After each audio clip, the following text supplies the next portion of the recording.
see all of you. Hello, Berm. If you're on the Berm, make some noise for me. Hello, Berm. Always good to see you out there.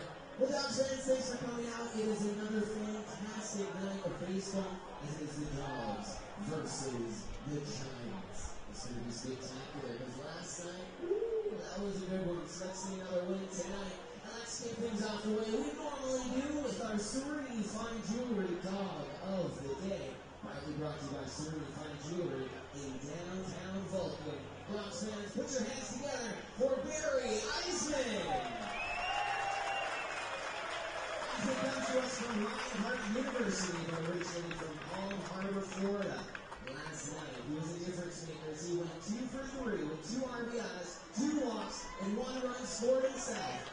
His bat has been absolutely huge for the Dawgs this summer, which can be observed by his .438 batting average. Congratulations, Barry. Stay hot, my man. One more time for Barry Eisman. All right, fans, we've got a nice night ahead of us, but let's see who's going to be on the field. Let's send it up to the press box for tonight's starting lineup. All right, baseball fans, here's the starting lineup for your Okotoks Dawgs. From Pittsburgh State University, shortstop, number 8, Ricky Sanchez. Also from Pittsburgh State University, center fielder, number 3, Jake Skaggs. From the University of Utah, designated hitter, number 23, Bradley Hayes. From Reinhardt University, first baseman, number 44, Nash Grove. From Missouri State University, right fielder, number 45, Benito Vania.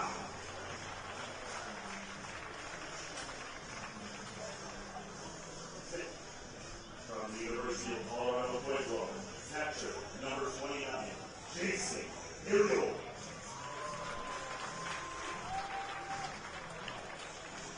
From Simpson University, third baseman, number 20, Eden Newell.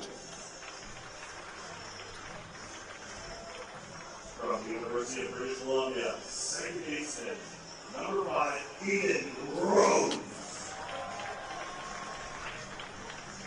From Invent Community College, left fielder, number 7, Jackson Barron. Welcome to Siemens Stadium, everyone. Peter Klein with you for the Dawgs and Giants. They are just doing pregame introductions now, so I'll talk to you in a little bit. Number 19, Austin Eaton.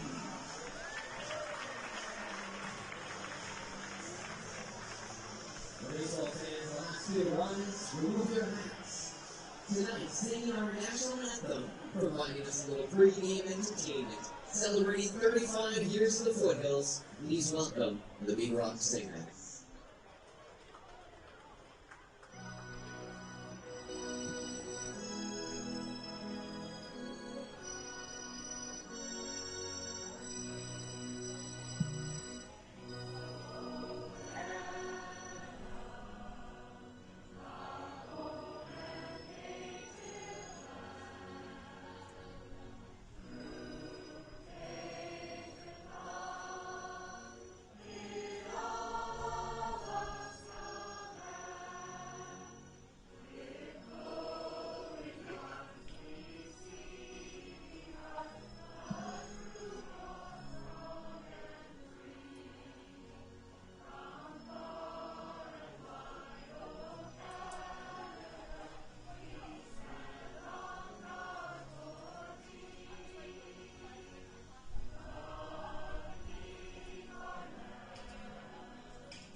It is a matchup so nice we are getting it twice as the Okotoks Dawgs and Fort McMurray Giants face off after a absolute slugfest a night ago. The Okotoks Dawgs coming out on the right end of that one, 9-8 the final score. We will see what tonight has in store for us on a beautiful Wednesday night here at Siemens Stadium in Okotoks. Welcome to the broadcast booth, everyone. Peter Klein along with you on what has turned into a very nice day for ball here in southern Alberta. There was a thunderstorm watch during the day for a lot of the southern part of this province.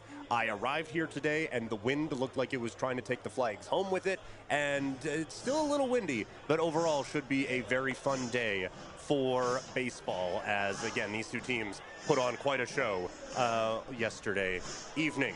Starting lineup for the Fort McMurray Giants, it'll be Elijah Olabal leading things off. He'll be followed by Connor Rainey and Darcy Berry. Matt Rhodes is going to be the cleanup hitter playing first base for the Giants. He's followed by Carter Hercune, Zach Kavanaugh, and Miles Murphy, with Connor Martin and Kenny Scott rounding out the order. Defensively for the Okotoks Dawgs today, Nash Kroll is over at first base. The double play duo up the middle is Aiden Rose and Ricardo Sanchez, with Aiden Munoz over at third base. Your outfield today from left to right is Jackson Farah, Jake Skaggs, and Benito Benia.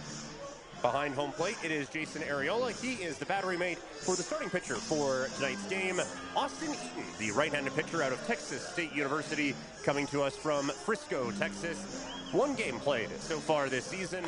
It was perfect. He faced 9 batters in 3 innings. Do the math on that one. It's pretty easy. 5 strikeouts in that performance, coming off of a very good year with Texas State University. We will get into that one as the game rolls along.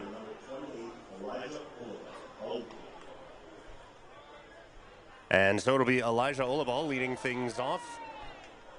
Steps into the left-handed batter's box with a .304 batting average and 8 runs batted in this year. First pitch is a strike, and we are underway here at Siemens Stadium. Again, a near perfect evening for baseball. The first pitch coming at 7:04. The 0-1 catches the outside corner, and quickly we run to 0-2. And already we get the Jaws theme playing. Balls and strikes being called by Brad Johnson behind home plate this evening. That pitch on the outside corner, strike 3. Got him looking. And the backwards K gets the day started. Absolutely fantastic there from Austin Eaton. So it is now 6 strikeouts in 3 1/3 innings. That is a very good ratio as Connor Rainey comes to the plate. Rainey out of Dakota State University. As Eaton rocks and fires, first pitch skips in 1-0. Rainey, playing in the ball game last night, went 2 for 5. Had a triple and a couple runs batted in. Also crossed home plate himself. Ready for the 1-0. That one on the outside part of the plate. 1-1. So Eaton just hammering the strike zone early on with quite a bit of velocity. The 1-1. Eaton rocks and fires. Got a piece of that one, fouling it away. It is 1-2 now to Connor Rainey. Again, out of Dakota State University. Rainey hitting .250 on the season with 3 runs batted in. The 1-2. Trying to expand the zone a little bit, but a good take there from Rainey, and the count is 2-2. Just to finish up our umpires today, it is Lonnie Smith over at first base, Corey Davis at second, and Ruben Lipsich at third. High chopper out in front of home plate. But you can probably judge by the hitch in the giddy up for Rainey that was off of the lower extremity, and so we will do it again at 2-2. Going to limp that one off, and again, home plate umpire Brad Johnson says, yeah, you know what, I think got to switch that ball up a little bit. Let's take a bit of a wide walk. And, oh, you're still walking it up? All right, that's fine. Count 2-2. As Eaton comes set. And the pitch fouled that one away as a near capacity crowd here at Siemens Stadium all immediately do an inventory. Where did I park tonight? Far away from my car though, so we're fine. It's 2-2 still. Eaton agrees with the sign, comes home with it. That one in the dirt, and it is now a 3-2, or a full count, sorry, at 3-2. Mentioned a great season this year with Texas State. Started 11 games, 4-3 record, a 4.07 ERA. The 3-2, a high fly ball to right field. Bonilla going back on it. Still going back at the track. He will make the catch for out number 2. Mentioned before that wind has calmed down a little bit, but that is not to say it is calm here today. It is blowing out to right field, and so that was probably a little bit more of an adventure for Bonilla out in right than you would normally see on that type of a hit. But that ball is carrying away from him the whole time. You combine that with just the natural slice of a righty hitting it the opposite way, and that's a tricky play. But it was made, and there's 2 down. Pitch is inside for the shortstop, Darcy Berry. Another one out of Dakota State University, hitting .339 this year with 3 home runs and 9 runs batted in. The 1-0 from Eaton. It's got some zip on that one as it finds the strike zone 1-1. And that thing's coming in fast, or Areola has figured out how to put his glove to make that sound awesome. The 1-1.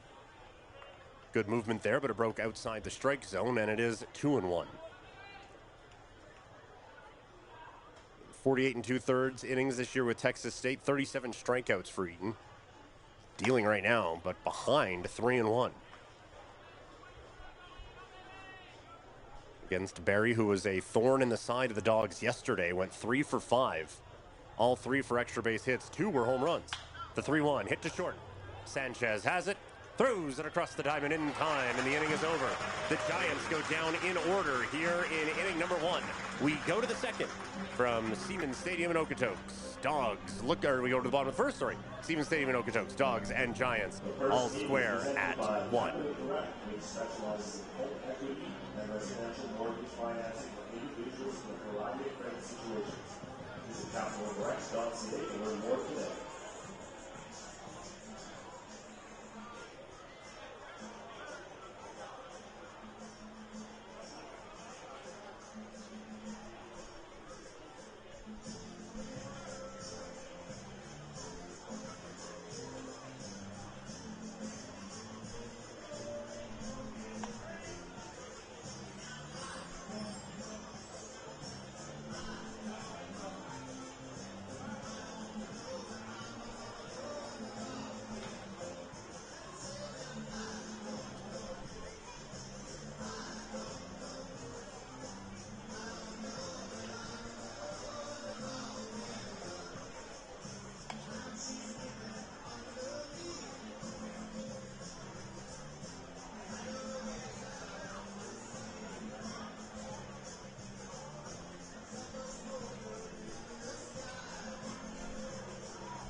Welcome back to Siemens Stadium, everyone, as we are here in the bottom of the first. Still no score between the Dawgs and Giants. Dawgs from Pittsburgh State University.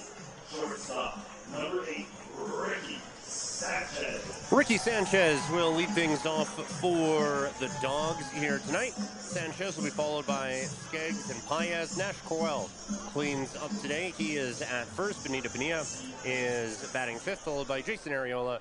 Then Munoz, Rose, and Farah round out the lineup. First pitch to Sanchez is a breaking ball in for a strike.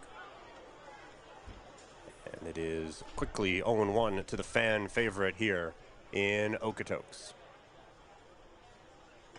That pitch missing outside, and the count is now at 1-1.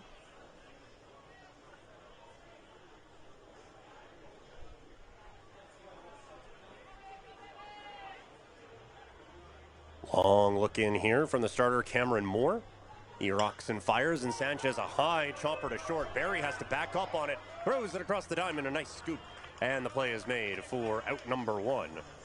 Nice play over at short there by Barry, and Matt Rhodes with the good scoop at first base. So you've already been introduced to a couple of them. Defensively for the Giants today, it is Rhodes over at first. Miles Murphy is at second with Barry at short. Zach Kavanaugh is playing third tonight. Left to right in the outfield, it's Connor Martin, Connor Rainey, and Elijah Olabal.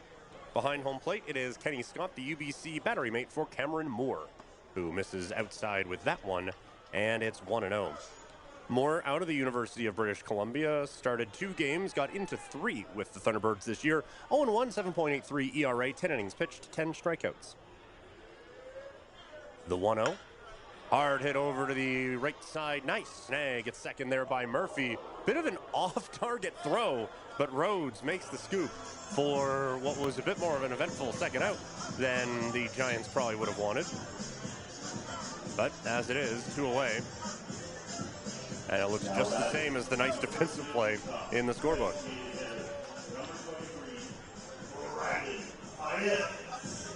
So now it is Brandon Paez coming to the plate out of the University of Utah with 2 away. First pitch skips in just outside, 1-0. Paez redshirting with Utah this year, working in the Dawgs Academy out of Montreal, Quebec.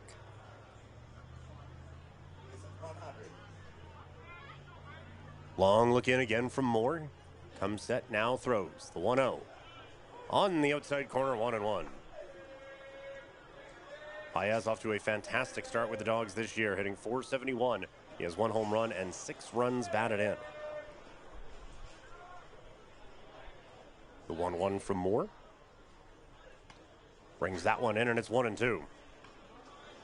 Paez did not get into the slugfest yesterday. His last game action was good, though, against Energy City. He went 3 for 4 with a run batted in.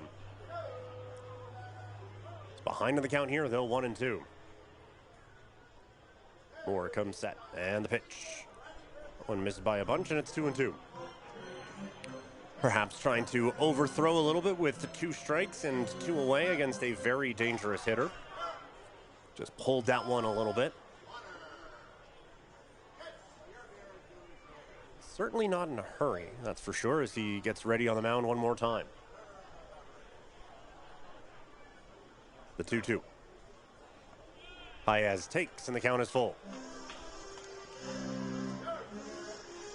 Paez has been on basically a season-long heater with the Dogs. This is only 2 games that he hasn't hit in. One of them he had 1 at bat, the other none, coming in as a replacement in the middle of the game. So anytime he has started, he's gotten a hit this year. The 3-2. Takes that one high and tight. Ball 4, and the Dogs have a base runner with 2 away.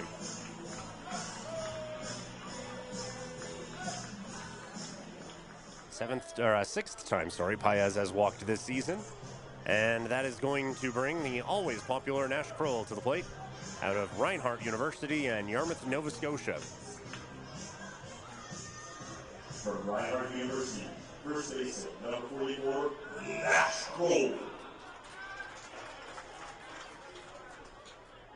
Paez takes his lead over at first. Kroll still without batting gloves in the right-handed batter's box. Takes for a strike, and it's 0-1. Kroll hitting .261 on the season with a home run and 10 runs batted in. Baez leads over at first. Not running. The pitch, a breaking ball, hammered over to third. Nice snag there by Kavanaugh. It's a long throw. It's a good one, and the inning is over. So the Dogs get a base runner and nothing more. Both pitchers looking good through an inning. We'll see what the second holds when we come back here on FloCollege. All the lines of today's games. Simply scan the QR code on the back of the seat in front of you or on any of the patch stickers located around the stadium.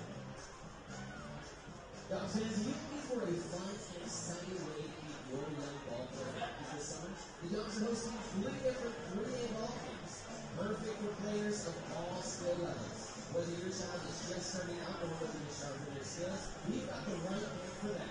We're also once again offering the Net Stairs Hitting Clinic. Spots are limited, so don't wait. Visit the Dogs ticket office or check out our website for more details and register today.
Top half of the second inning here at Siemens Stadium. We'll do 4-5-6 for the visiting Giants,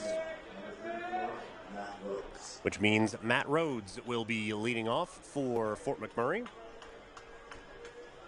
out of Concordia University. First pitch right back to the strike zone for Eaton. It's 0-1. Rhodes hitting .348 this season for the Giants with a home run and 8 runs batted in. The 0-1 catches the outside corner. It's 0-2. Just living on those edges of the plate so far for Eaton. And that has been a good spot for him, with the strikeout looking to begin the ball game. The 0-2. Arriola held it there for a second, but Brad Johnson decides to just leave it out there. And the count now 1-2.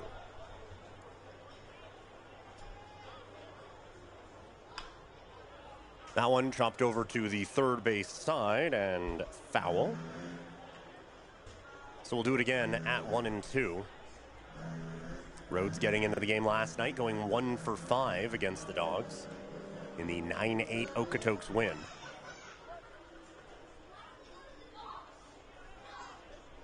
The 1-2. High fly ball center field. Skaggs going back on it, still back at the wall, and it's gone.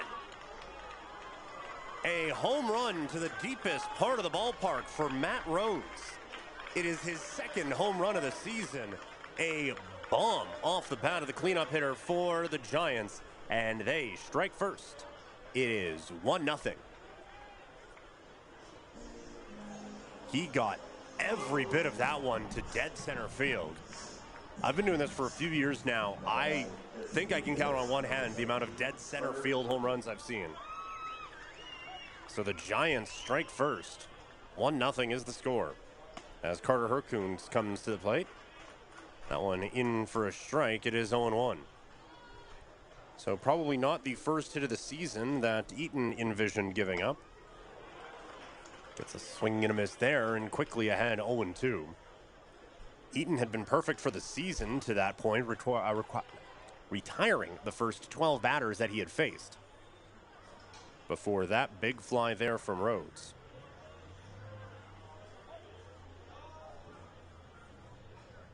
So now the 0-2. Yanks that one. And it's 1-2. To Carter Hercune out of the University of Toronto, hitting .325 this year with 6 runs batted in. The 1-2. That one skips in, 2-2. Hercune went 3 for 5 in the game against the Dawgs yesterday, scoring a run. Basically everyone who was in the lineup for the Giants that's in the lineup today came across home plate at one point as that one gets cut through for the strikeout. So a good response there after giving up the home run. Eaton gets him swinging for the second strikeout today, and there's one away. Sorry. Working ahead. And that'll be Zach Kavanaugh up to the plate out of Wright State University, hitting .143 in the young season with a home run and 4 runs batted in. Pitch is up 1-0. I think just the second time this ball game that Eaton's fallen behind in the count to start the at-bat. The 1-0. Makes up for it there, finding the outside part of the plate, 1-1. Kavanaugh, that one home run that we mentioned before, that came yesterday against Okotoks, and the game he went 2 for 5, hitting a solo home run. The 1-1. Chopped that one foul, and it's 1-2. We mentioned a good season for Eaton at Texas State. We talked about the pitching numbers, not the hitting numbers, though. 32 games played, he had a .213 batting average, 4 home runs, 13 runs batted in. He was a semifinalist for the John Allroad Two-Way Player of the Year Award. The 1-2. Didn't miss by much, and it's 2-2. Our home plate umpire, Brad Johnston, has a significantly better view than I. So we'll go with his word. The 2-2. Chopped foul, and a good at-bat here for Kavanaugh continues. Eaton was also named the All-Sun Belt Conference first team, made the team on the utility spot. So quite a season for him at Texas State University. And he pulls the string there for his second strikeout of the inning. Just an absolutely nasty breaking pitch, considering the velocity he can bring it with that fastball. To just yank that one out of the zone like that. Absolute filth gets the second out of the inning. And now it is Miles Murphy out of Embry-Riddle University. Takes that first pitch for a strike. It is 0-1. An 0-1 count is going to be burned into our scoreboard by the time this one is done. Pitch. Fouled that one off, and it's parking lot bound and 0-2. Giants already with one this inning on the home run from Rhodes. But barely anyone's touched anything since, as Eaton has been mowing him down. Looking to strike out the side here in the second. It's a chopper 2-2. Rose has it. Throw to first is in time, and the inning is over. But not before. The Giants strike first. It is a solo home run, making it a 1-0 Giants lead heading to the bottom of the second here from Siemens Stadium in Okotoks. Couple of young fans are faster than our dog. We've got Diggy, we've got Hale, and we've got Mateo. They are going to be racing head to see who is the fastest. Listen, that's a burn. I've got my eyes on Diggy. We've got some headphones on with you guys. All right. On the count of 3, when I say go. 1, 2, 3, go! My goodness, how fast! They're nipping it. It's really close. It's really close finish.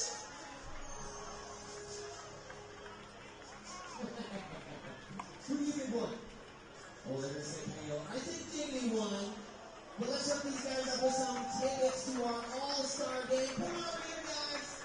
We're going to give you 2 tickets to the Burns to our All-Star game happening July 19th. Be sure to get your tickets. It's going to be a spectacular night of baseball. Second meeting presented by Plymouth Street League. Student voice since 1969.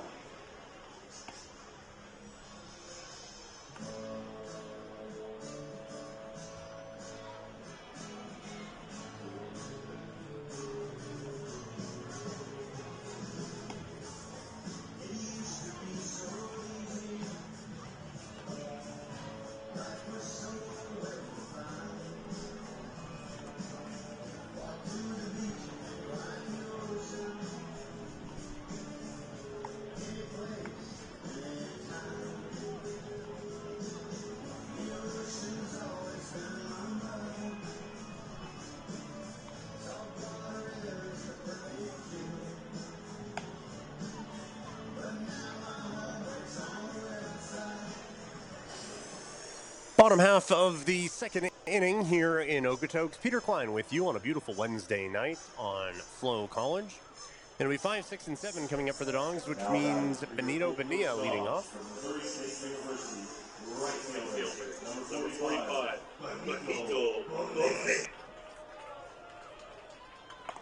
First pitch is in for a strike to Bonilla, and it is 0-1. Bonilla this year hitting .233 with 3 home runs and 6 runs batted in. Takes that pitch inside 1-1 out of Missouri State University after a very good year, or a pretty good year anyway, with Bellevue University. Couple big moments for the Dogs this year and last as well. The 1-1. That one misses outside, and it's 2-1. Last year with the Dogs, Bonilla got into 6 games, had 17 at-bats, and homered in 4 of them. And he's close to that home run total already this year. The 2-1, and he drills this ball deep left center field. Warning track, wall, out of here. Benito Bonilla ties it up with one swing, a bomb to left center field.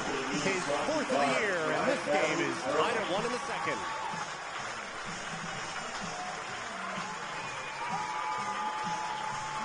Just a ton of power in that bat.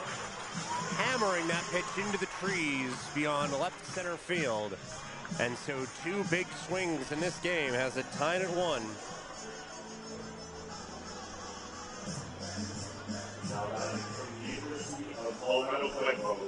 Catcher, number 29, Jason Areola. It'll be Jason Areola looking to follow that now.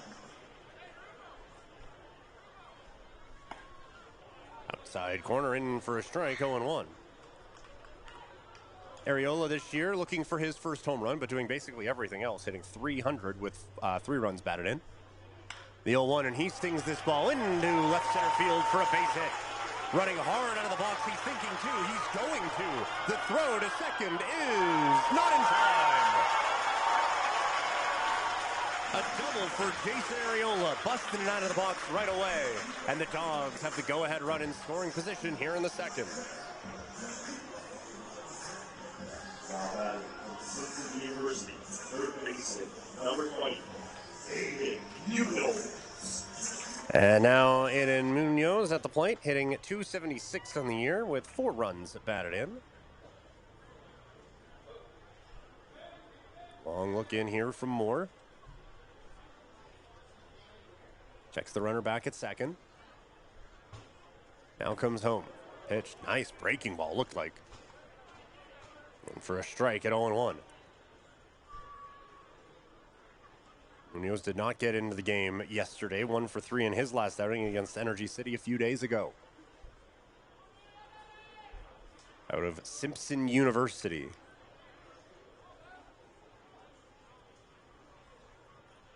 Checking back at the runner, Areola at second. Now the pitch sails on him. And it is 1-1. His UBC teammate, Kenny Scott, out to just give him a couple quick, like, hey, just, deep breaths, deep cleansing breaths out there.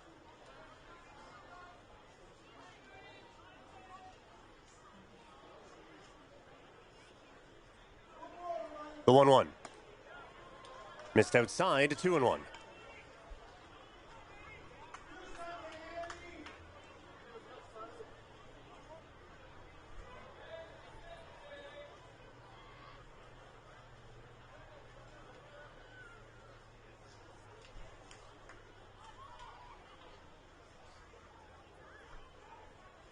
Couple checks back of the runner. And now comes home with the 2-1. Missed inside, and Areola breaks as the ball's in the dirt. The throw to third is offline. Good play by Kavanaugh to knock that down. But it is nothing but aggressive base running for Areola as he makes his way over to third base.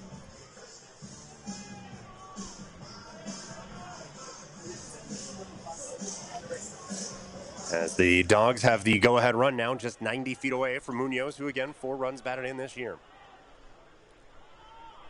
Infield at regular depth, as you would imagine. The 3-1. Chopped foul. First base coach tried to scoop that one and Instead, probably just has a finger that is in quite a bit more pain than he's letting on. I say that from experience. I've tried to do stuff like that, and it kind of sucks. So Moore with the long look in one more time. Count is full now to Munoz. And the pitch. Fouls that one straight back. And we will do it again at 3-2.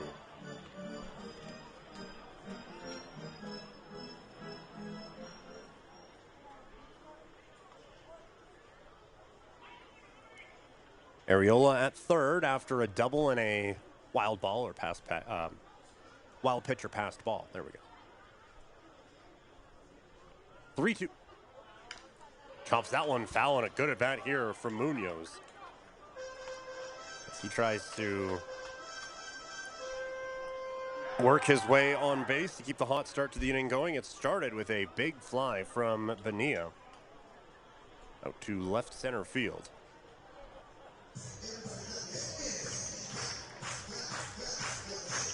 Great crowd here tonight, Siemens Stadium in Okotoks.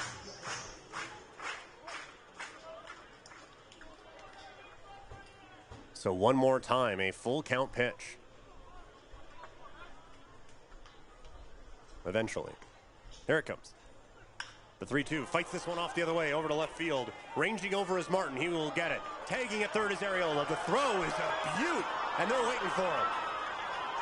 A fantastic throw from left fielder Connor Martin. Arriola was aggressive all around the bases and was there again, as is the Dawgs' way. Make a perfect play, and Martin did a beauty of a throw to get the out, and now all of a sudden there is 2 away. And it'll be Aiden Rose at the plate. First pitch to Rose is on the inside corner, 0-1. He gave the slight little head rock that maybe he disagreed with that call. But the veteran second baseman for the Dawgs steps in again. The 0-1. No argument on that one, you would assume. Pitch was behind him, 1-1. This year with the Dawgs, Rose hitting .323. No home runs, but 3 doubles and 3 runs batted in.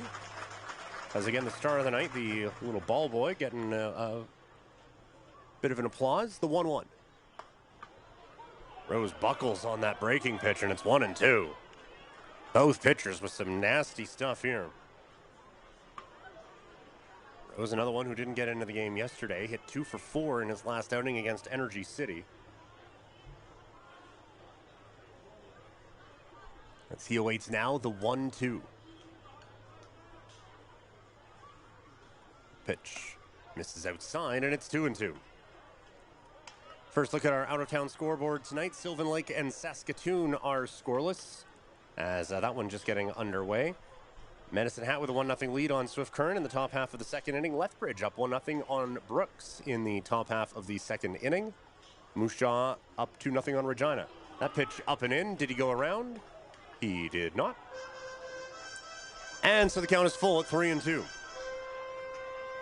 But yes, at Rosswells Park in Moose Jaw, it is the Miller Express with a 2-0 lead on Regina, and Weyburn has a 1-0 lead on the Cactus Rats, as that one is in the bottom half of the first inning. Count is 3-2 here in a tie ball game in the second inning. The pitch. Rose chops this one over to the left side. Kavanaugh has it bounce on him. Backing up was Barry. He's not going to have a play. Dribbler over to the third base side, and it just took a hop when Kavanaugh wasn't expecting it to. It is an error on the third baseman, and it will bring Farah to the plate.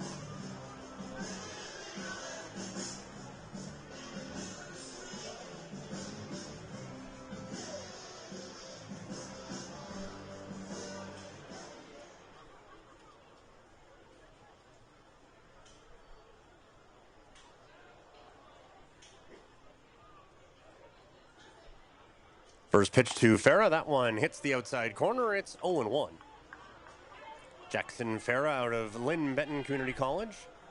Hitting 158 in the young season with the Dogs, getting into 7 games, has 3 runs batted in. Rose getting relatively aggressive lead over at first. Pitch misses outside, 1-0.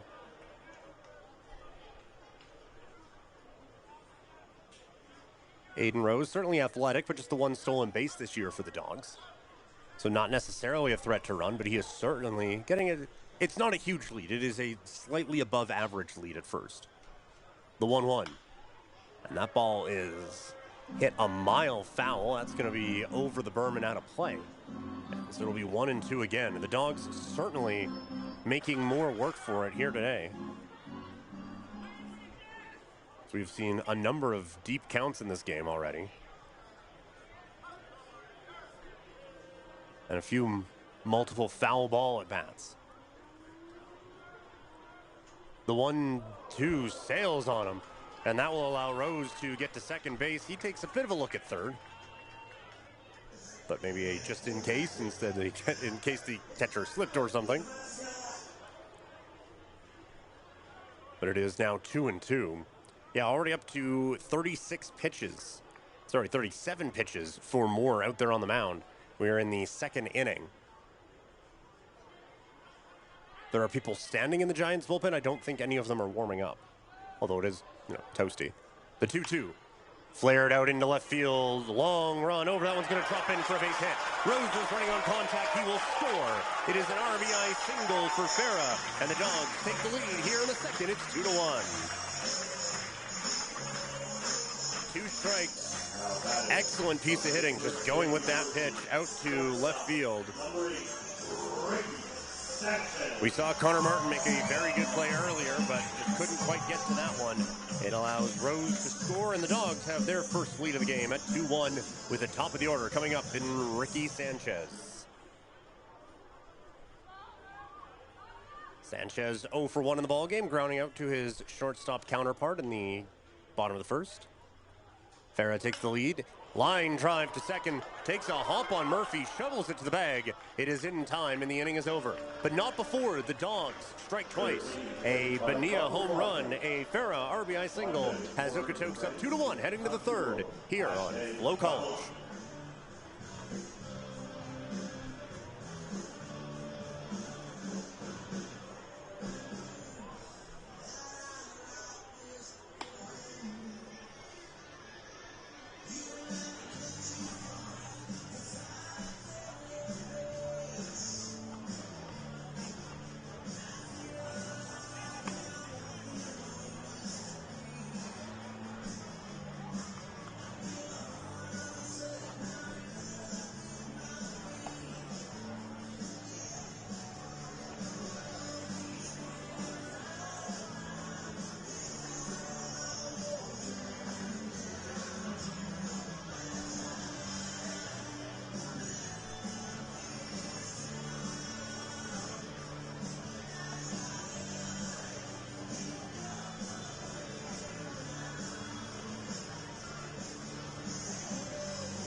So we saw Connor Martin make a good defensive play in the bottom of the 2nd. He now comes up here in the top half of the 3rd inning to lead things off. It'll be Martin Scott and then back to the top of the order in Olaball. First pitch swung through 0-1.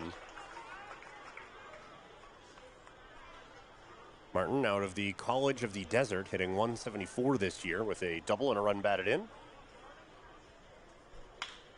Hits this one right back to the mound. A nice play by Eaton. And there's one away. Got the heart rate up a little bit, but a nice snag there for the out. And it'll bring Kenny Scott up to the plate in just his second game of the year out of the University of British Columbia.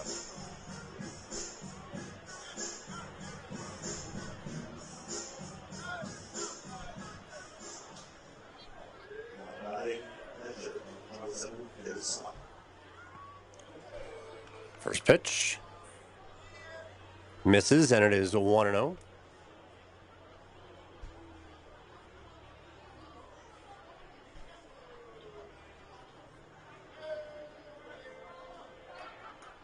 And the pitch. That one just missing outside, and it is 2-0. Scott 0 for 3 on the season with 1 strikeout. I believe the only player in the lineup who did not play in the game yesterday. The 2-0 takes that one for a strike at 2-1.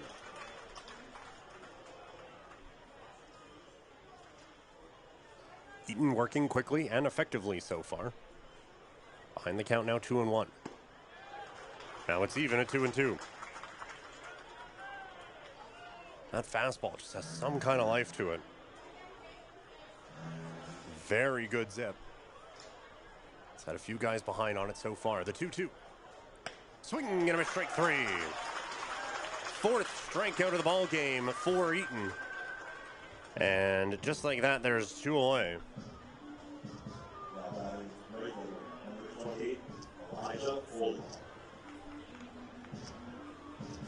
And so Elijah Olabal comes to the plate out of the University of the Fraser Valley. 0 for 1 in the ballgame. He was the first strikeout victim of the ballgame for Eaton. 2 away here, top third. 2-1 Dawgs the score. Pitch misses outside, 1-0. Eaton out of Frisco, Texas, got into, like I said, 11 games this season, striking out 37. The 1-0. In for a strike, 1-0, or 1-1, sorry. 10 starts last season, 14 games overall, had a 4-4 record, 5.27 ERA, 56 in the 3rd innings pitched. That one's in for a strike, and it's 1-2.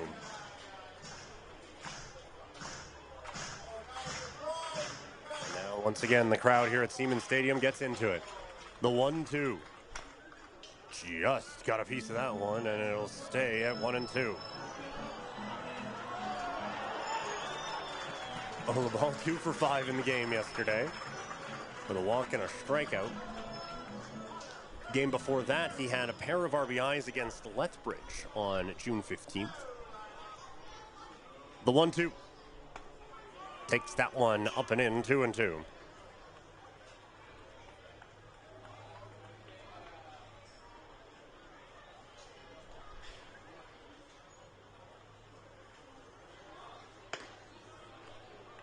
That one didn't miss by a whole lot, but a good take, and it's 3-2.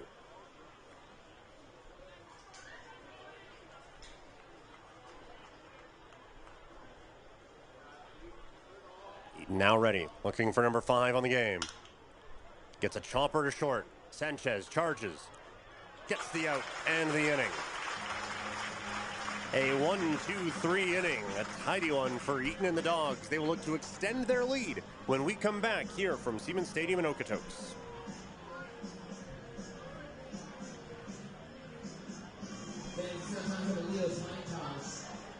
Down here, there's also patio right next to the first base. We've got a birthday. We have got Johnny. He is 10 years old today. Can we get happy birthday to Calvary? 1, 2, 3. He is confident that he can do the wheels toss. So, you got 3 chances. All you have to do is get one of them in. Are you ready? Here we go. Throw number 1. You got this. That's close. Throw number 2.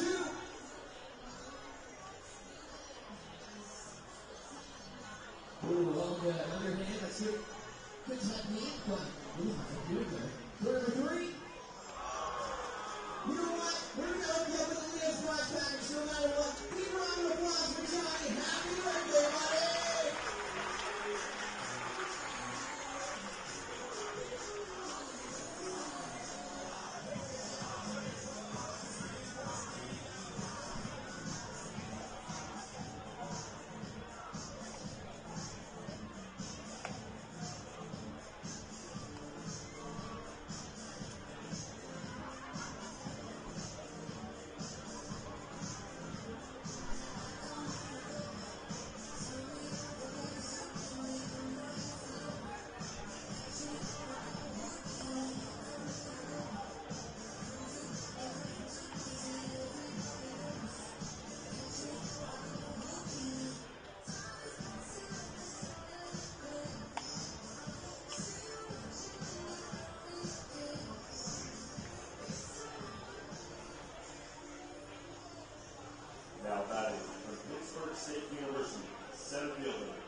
Jake Skaggs will lead things off for the Dogs here in the third inning.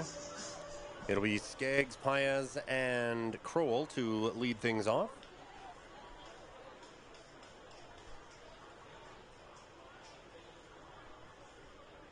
First pitch to Skaggs, in for a strike. It's 0-1.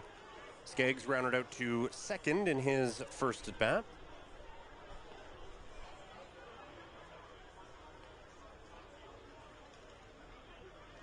The 0-1 missed outside, 1-1.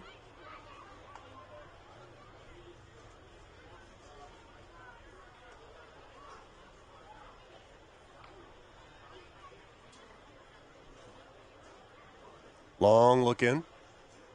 And the 1-1. Hit over to the right side. Diving play to knock that one down, but it's going to be a hit.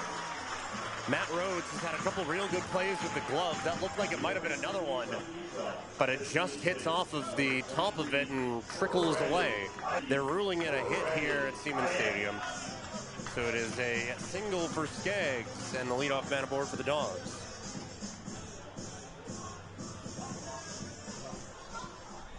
So Paez now up at the dish. He walked in the first inning. And hitting .471 on the year. Skaggs gets the lead at first. 8 steals already this year, so he will go. He's not there. And the pitch is a ball, 1-0. We've seen something that has been a hallmark of these Dogs teams for the time that I have been here anyway, is very aggressive base running. Saw a bit of it with Ariola in the in the second inning. The 1-0, that one skips away, and Skaggs is going to get an extra 90 feet anyway.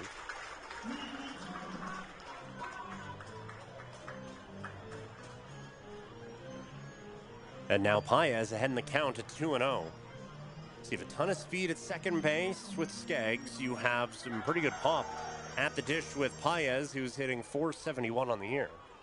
Pretty good combination for the Dogs with the Nash Bash waiting on deck. Check back of the runner at second. Now comes home. And Paez hits that one a mile foul. That is absolutely threatening a car of someone who parked there and thought, nice safe spot.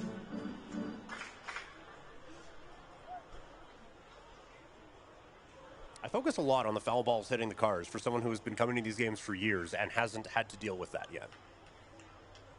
The 2-1. Hit back up the middle.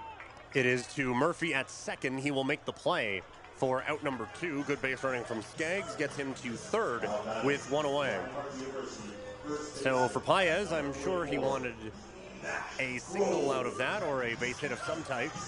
But first job complete, just get that runner over, and now a deep fly ball will score them. And Dash Kroll seems to specialize in such a thing as he comes to the plate. 0 for 1 in the ball game so far.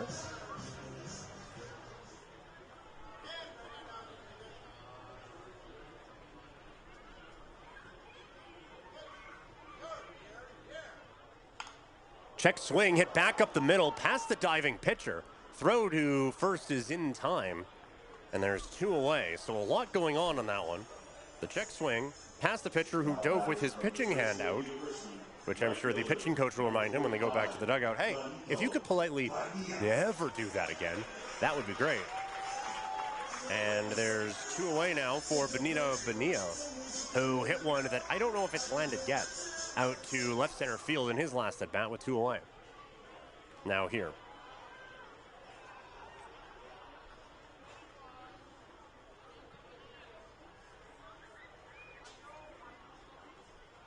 First pitch skips in, 1-0. Bonilla working his way through the Dogs Academy program. Fun seeing him in spot duty here and there. Got into 7 games with Bellevue University last year. Ahead in the count here, 1-0. Runner Skaggs over at third base. And the pitch. Missed that one, 2-0. Against one of the last people in the ballpark I would want to be behind in the count on. Crowd getting behind Bonilla. Get only a few appearances, but people certainly remember him as he's been known to mash it That one misses outside, and it's 3-0.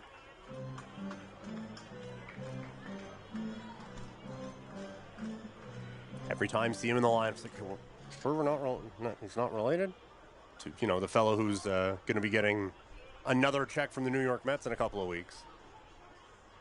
Bobby Bonilla. That's July 1 circled on his calendar. The 3-0. That one misses outside, ball 4. So the walk for Bonilla. 5th time he's been issued a free pass this season. And the Dawgs now with runners on the corners. University of Colorado football. Enter number 29, Jason Ariola. And that'll bring Jason Ariola to the plate.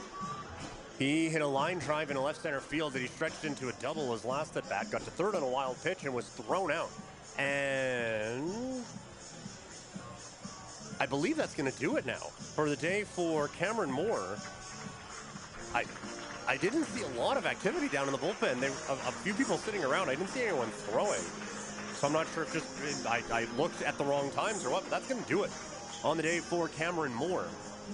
So our relief pitcher coming into the ball game for the Giants at a bit of a tough spot with runners on the corners for the Dawgs. We will tell you who it is in just a moment.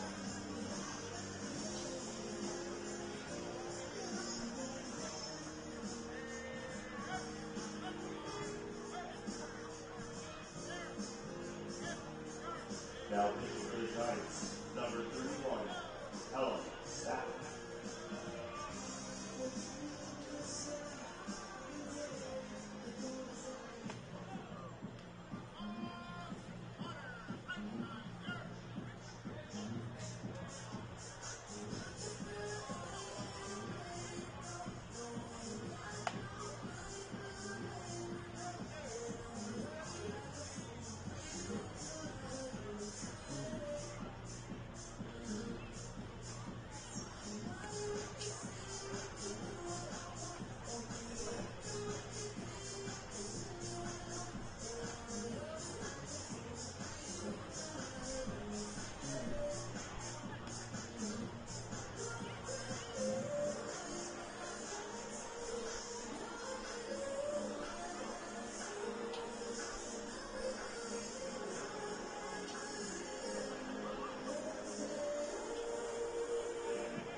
So the new pitcher in the ballgame is Pelham Staton out of Chandler Gilbert Community College. This is his 4th appearance of the year. He has an ERA of 22.5, 2 innings pitched, 2 strikeouts, 7 walks, and 3 hits. Facing Jason Ariola, pitches high and tight. The throw down to second base, skips away. That will allow Skaggs to come in to score. Over to third is Bonilla.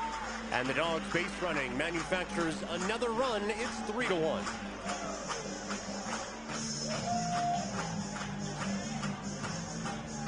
Good aggressive base running there from Bonilla. When you're taking off from first with a runner over at third, that is almost the exact situation you're trying to draw up. A rush throw from Kenny Scott behind home plate, trying to get him. And it was off target, allowing the run to come in. The 1-0 Ariola to first. Nice play over there by Rhodes, and the inning is over. But not before the Dawgs add some insurance. It is 3-1 going into the 4th here on FloCollege.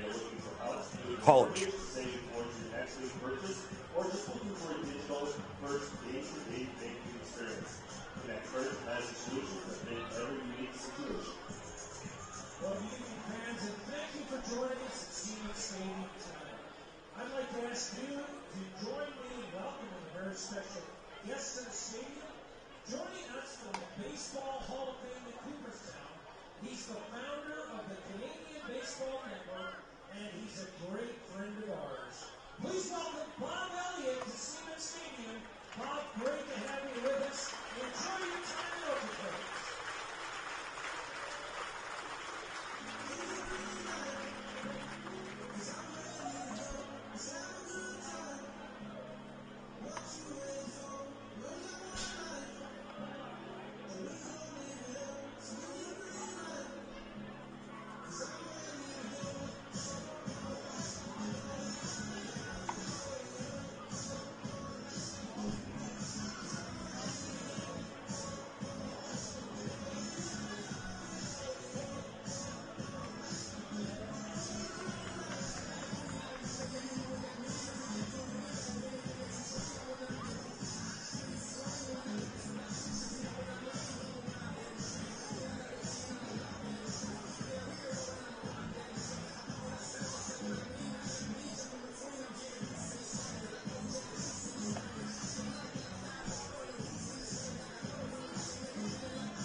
So Connor Rennie up to lead things off here. First pitch in for a strike, 0-1. I want to correct something earlier. Said Benito Benito went to Bellevue. Apparently got that mixed up with someone else, so apologies on that one. The 0-1 catches the inside corner, and quickly it is 0-2.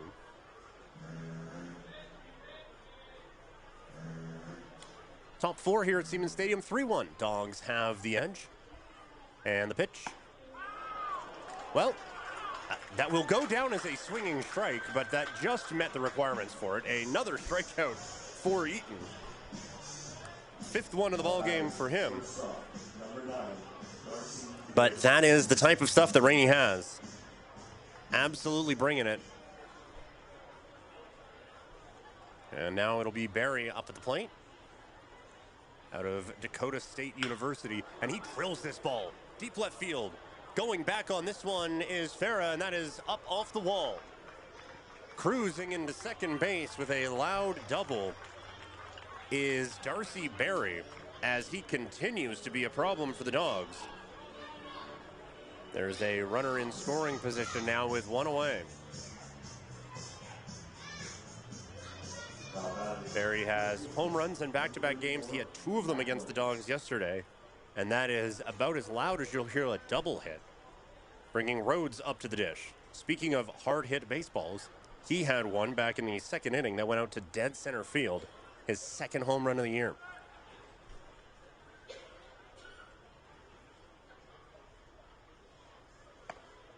A pitch in for a strike, it is 0-1.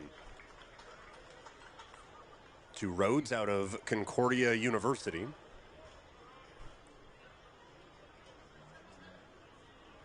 And so for the first time today, I believe, first time this season with the Dawgs, Eaton working out of the stretch.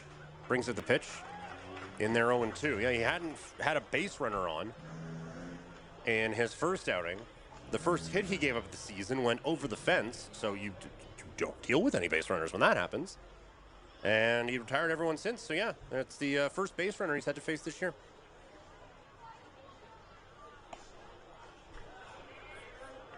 That one just missed, 1-2.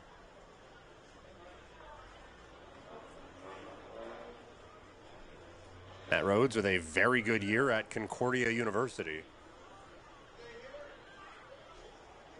First team all GPAC, or GPAC, as I'm sure they call it.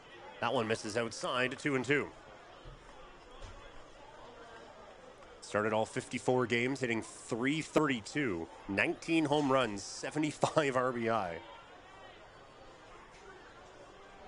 Pretty good season for him. You can see where that pop came from on that second inning home run. The 2-2. Pulls this one foul, bouncing into the otherwise inactive Dawgs bullpen over on the first base side. And the count will remain 2-2 with one away here in the fourth inning.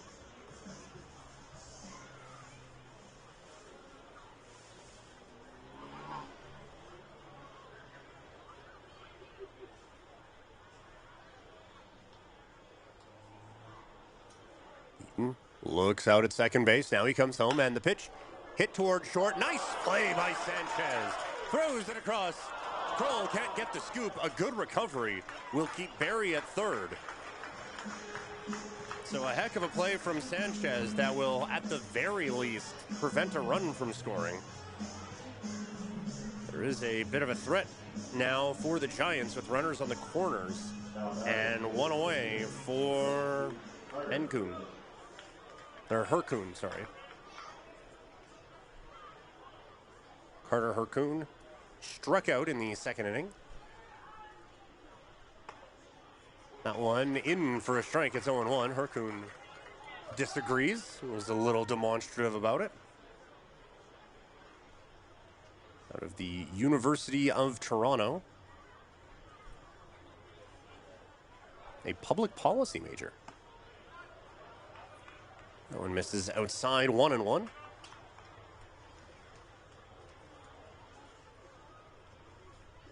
Back in 2024, he got into a couple of games, hitting .300 for Toronto. The 1-1. Chopper to short. Sanchez goes to second one, back to first. Crow got that one, and the inning's over. The double play saves a run for the Dogs. We go to the bottom of the fourth here at Siemens Stadium in Okotoks. Dogs still with the 3-1 lead.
Now batting from Simpson University, third baseman, number 20, Hayden Uno.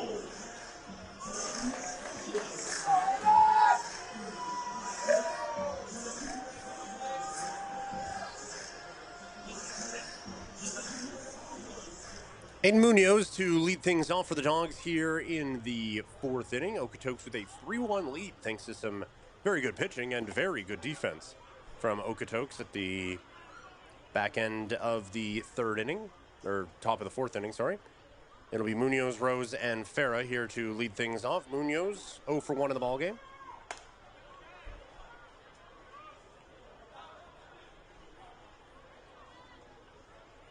Count now 2-0 to him. Out of Pitt State University. Hit 229, that pitch missed inside, 348 on base. That patience helping him here.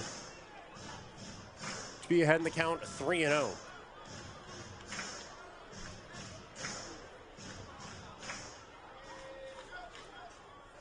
First full inning of work here for Pelham Staten.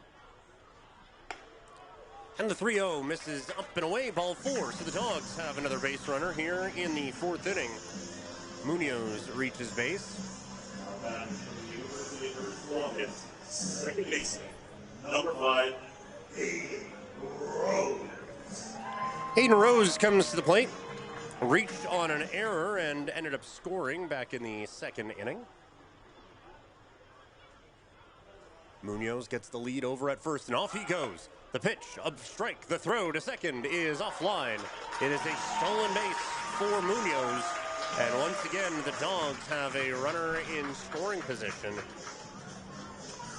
Here now in the fourth inning. Again, the pitch was a strike, so it's 0-1, sorry. Rose with 3 RBI this year, had 4 runs batted in the postseason. Last year, helping the Dogs to a championship. Munoz dances at second. Rose pops this one up the elevator shaft. Scott settles under it and will make the play for the out. The wind has certainly calmed here at Siemens Stadium, but not easy to deal with as Scott tossed his mask aside, thinking he wouldn't have to deal with it, and then almost stepped on it. But makes the play there for the out.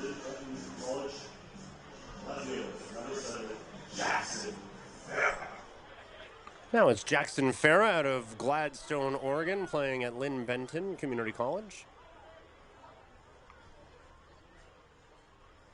First pitch on the outside corner, 0-1, as Conrad would say, continuing that pipeline. In an RBI spot here with some good speed out at second base. Farah does have 3 runs batted in, had 14 driven in this year with Lynn Benton. And the 0-1 misses up 1-1. With Staton in the lineup, it does close out the line for Moore, who started the game. 2 2/3 innings, 4 hits, 4 runs, only 1 of them earned, and 2 walks. The 1-1. That one skips in. Munoz is running. Scott doesn't know where it is. It was sitting in the right-handed batter's box. Normally when you block that, you are expecting it to go either direction and not just in front of you.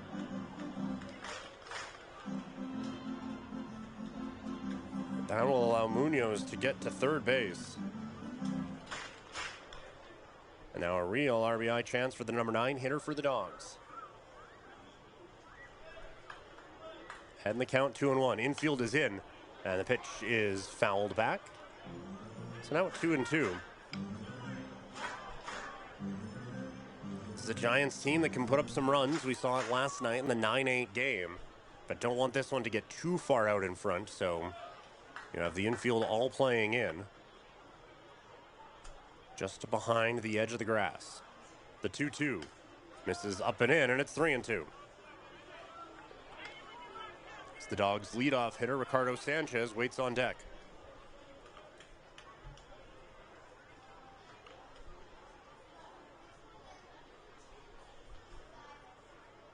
And that one hit him.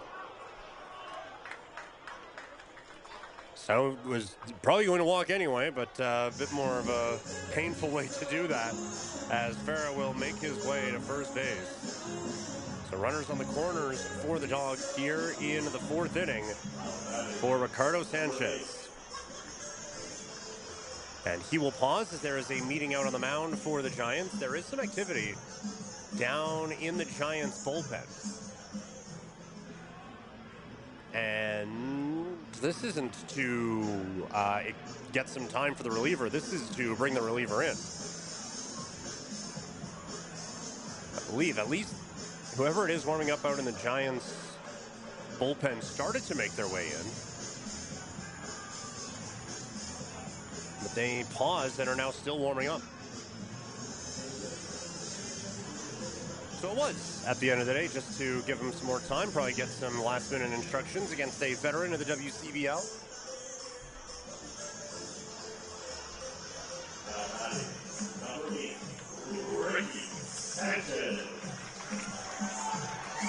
And so now it is Ricardo Sanchez up at the plate. 0 for 2 in the ball game is Sanchez, grounding out too short, and then a fielder's choice in the second. Runners at first and third with 1 away here in the bottom of the 4th inning. Looking to extend the Dawgs' lead.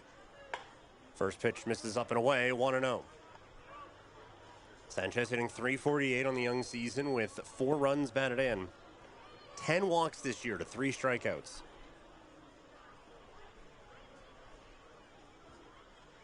The 1-0. Sails, it's 2-0. The runner is going. They bluff the throw down to second base. So at other levels, that may be defensive indifference, but we'll give it the stolen base for Farah. And the Dawgs now have 2 in scoring position, and the infield will now come in. They were back at double play depth,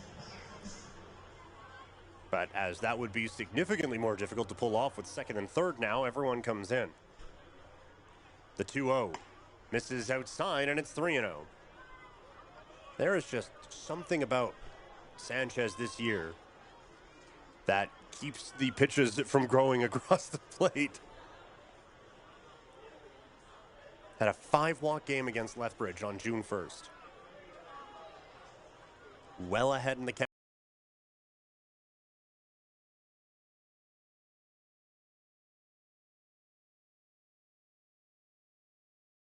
Inning. And that will bring Skaggs to plate, and he will now face a new pitcher as Jake Skaggs is going to come up with the bases loaded for the Dawgs, looking to extend their lead in just a moment.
Now batting number 3, Jake Skaggs.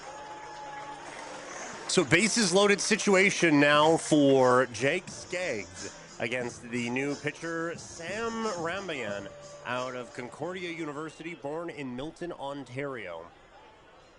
Big moment here for the big righty out on the mound, making his 5th appearance of the season. 7.50 ERA, 6 innings pitched, 4 strikeouts, just 1 walk allowed. First pitch to Skaggs. Brought with a bit of oomph, and he misses outside, 1-0. Skaggs singled in the 3rd inning, and eventually would come around to count.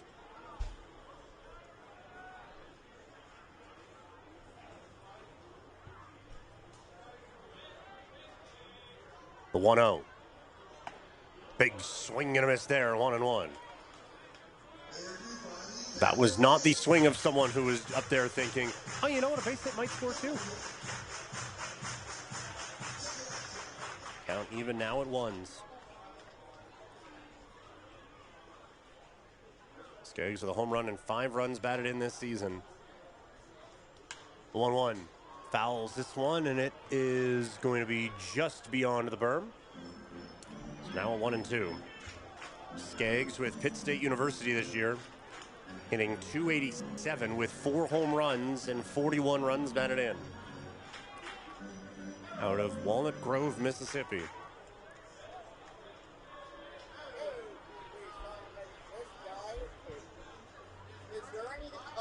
And the 1-2 pitch. Straightens this one out to left field. Going back on it is Martin. Settles in front of the track, he'll make the play. Tagging at 3rd, coming to score is Munoz, and he's there. The throw back to 3rd is in time, and they got him. So it will be a double play. Munoz will score. That one will count. Farah trying to take 3rd base on the throw. He gets thrown out. And the inning comes to an end. The Dawgs do add 1 more. They will take a 4-1 lead into the 5th here at Siemens Stadium.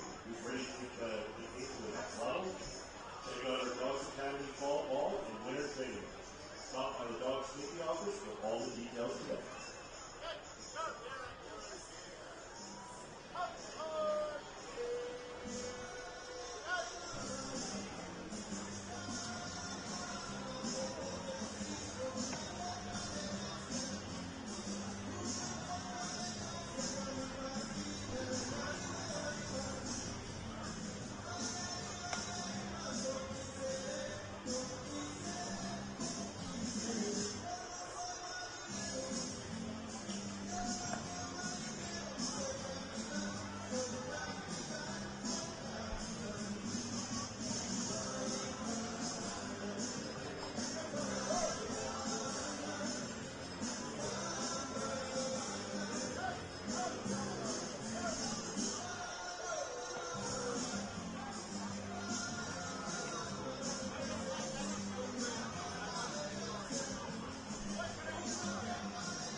Zach Kavanaugh leading things off here for the Giants in the 5th inning.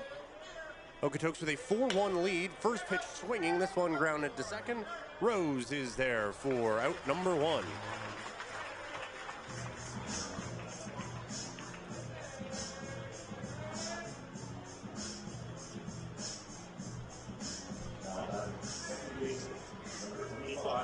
Miles Murphy. So Miles Murphy will come to the plate now. Murphy 0 for 1 in the ball game so far. First pitch is in for a strike there. It's 0-1.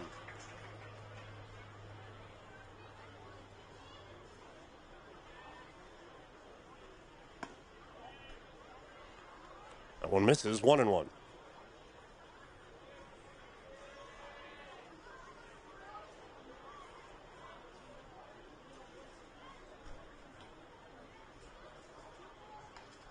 Fouled back, and we'll do it at 1-2 now for Murphy.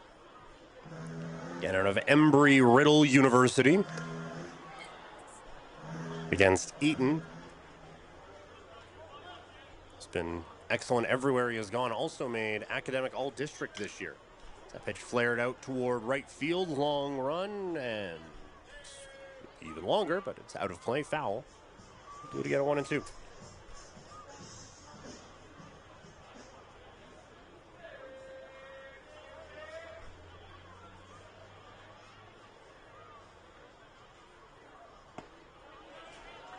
Got him looking, strike 3.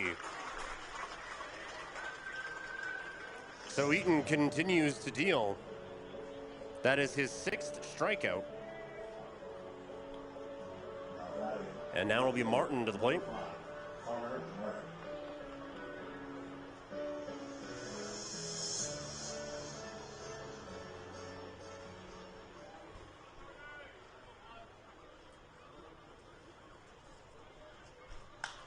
Hard hit ball into left field, and that will get down for a base hit.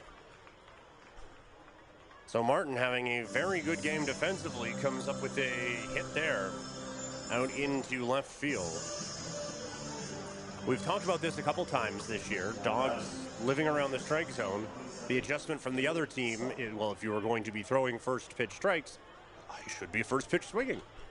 And we've seen that a couple of times this inning to varying degrees of success. One was a ground out. That one is a base hit. And it rings Scott up at the bottom of the order. That one and away. 0-1. Another tour around the WCBL tonight. Big night for the Saskatchewan Berries. They have a 10-2 lead on Sylvan Lake in the bottom of the 4th. The Mavericks have a 5-0 lead on Swift Current. That one in the bottom of the 4th inning. Bottom of the 5th in Brooks. It's tied 1-1 between the Bombers and the Bulls. The 0-1. That one misses, and it's all square now on 1-1. Dawgs here with a 4-1 lead. Siemens Stadium in Okotoks on a beautiful Wednesday night. That wind that was here before has died down. Really tell there are flags out on the flagpoles right now, except for the Alberta one that is flying. The 1-1 in there, 1-2. I don't know how one's flying and the other ones aren't, but it's not for me to figure out. Chance here for another strikeout for Eaton. He has 6 already in the ball game. As he checks over to Martin at first base with 2 away here in the 5th. Comes ready, throws, swing and a miss. Bobbled behind home plate. Ariola's throw to first base is offline.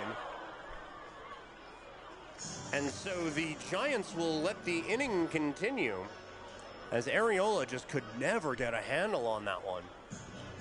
And a tough throw and a tough play. So it is a strikeout, the 7th of the ball game for Eaton.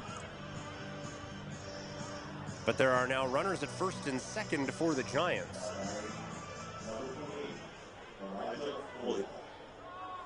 And it'll bring the top of the order back up for the Giants in Elijah Olabal, the University of Fraser Valley. Big RBI spot. He has 8 runs batted in this season.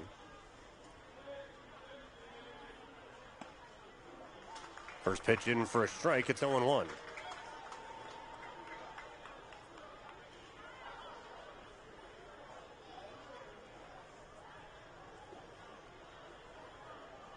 Ball redshirting this year with Fraser Valley. Behind the count here, but a big moment for the Giants. The 0-1. Chopper back toward the mound. Eaton has it. Plants. Throws a fastball and it's offline. Kroll knocked it down, keeping the runners where they were. But the bases are now loaded for the Giants here in the 5th. They're going to call that a throwing error on the pitcher.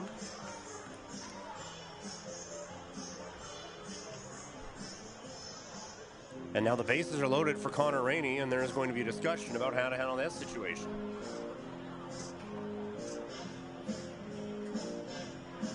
Rainey coming up, he is 0 for 2 in the ball game. Flew out to right field in the first inning, and struck out in the fourth.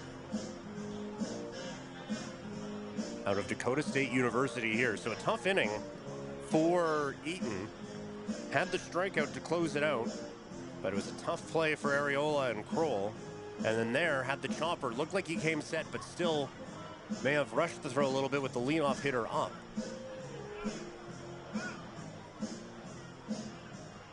And so now, with one ball leaving the infield, the bases are loaded for Connor Rainey. Out of Dakota State University, again 0 for 2 in the ball game.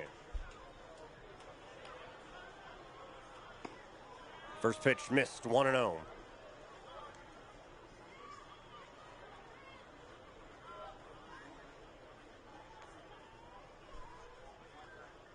It is up to 59 pitches here for Eaton. That one missed, and it's 2-0.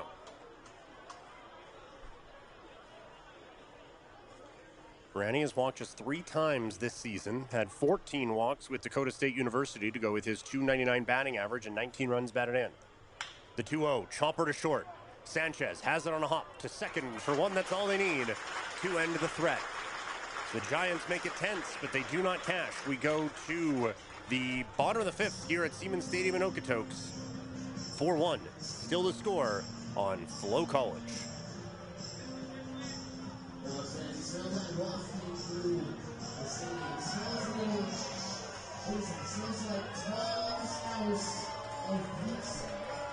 We got ourselves some pizza from Tom's House. We're having some hungry and loud fans. So everybody, over hungry.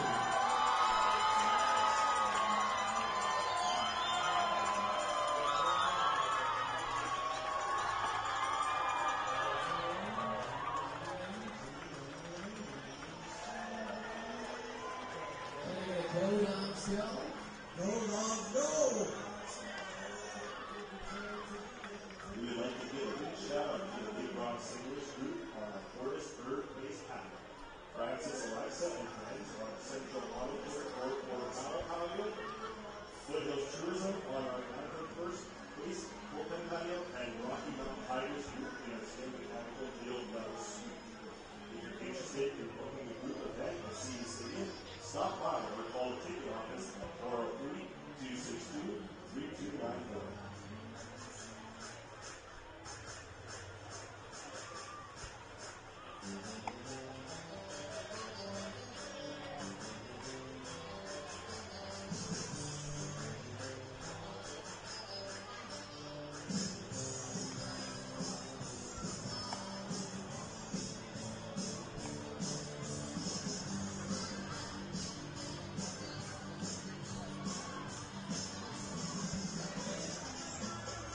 Now batting is number 23, Brandon Paez. Brendan Paez will lead things off for the Dawgs here in the home half of the 5th inning.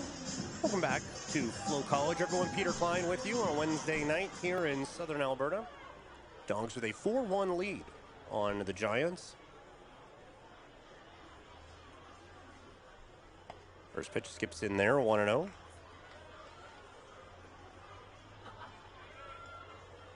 be Paez, Kroll, and Bonilla coming up for Okotoks.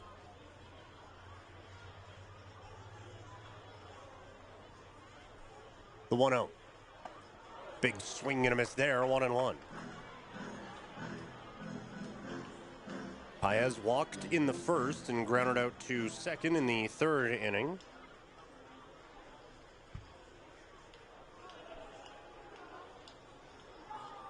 The 1-1. That one skips in, and it's 2-1. Rambayan out there for first full inning means that the day done for Staten. He came in relief.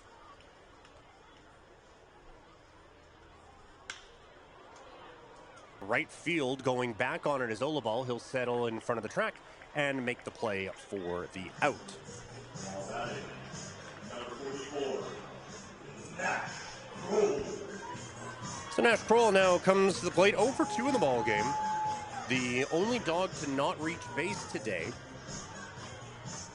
which is quite the thing to say in the 5th inning.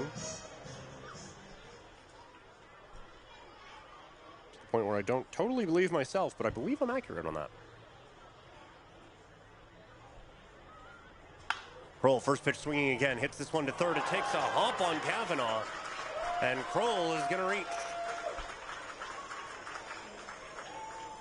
Couple tricky ones there for Kavanaugh. I'm not sure if it, again, hopped on him. That looked, the way it ricocheted, it looked like it hit off of his knee. And so now it is Bonilla with a home run in the 2nd inning. Walked and made it all the way to third base in the 3rd. Kroll takes a modest lead at first base. Bonilla, 3/4 swing through that one, 0-1. Mentioned some stats before. He had not played at Bellevue, so apologies for getting that one mixed up. Some bad copy and pasting on my part. The 0-1 fouls that one off, and it's 0-2.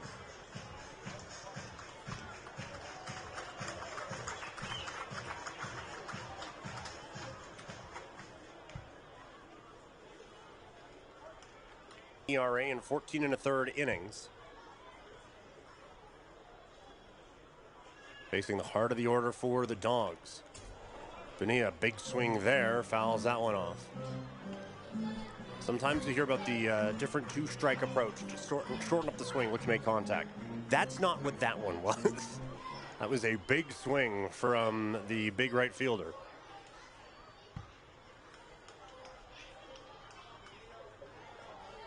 And Kroll's just going to go. The throw to second is into center field.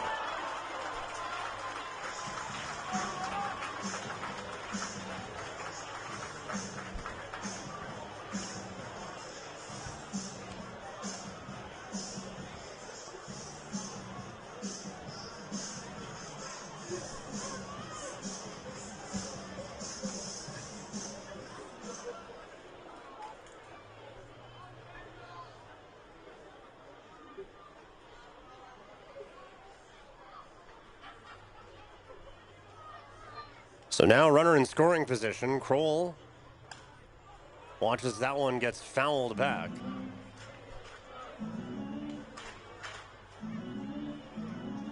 A unique endeavor for Kroll out to second base. I would assume we call that a steal. There was certainly an error on the play, but either way, Dawgs have a runner in scoring position right now. And the 0-2. Misses outside, it's 1-2.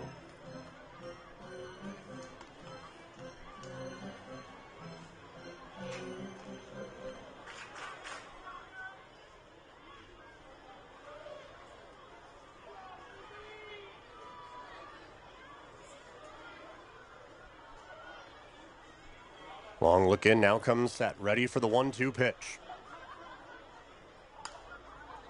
And another foul off. A good at bat here from Bonilla.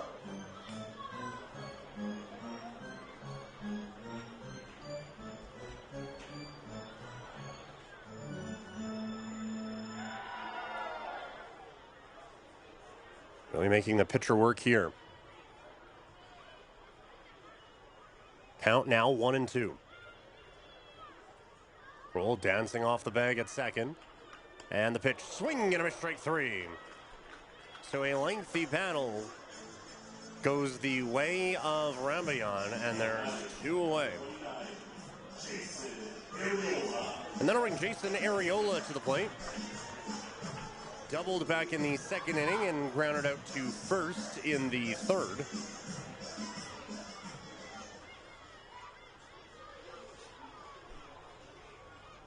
Two away here. Home half of the 5th inning. Rambayan comes ready. And the pitch. Misses low, 1-0.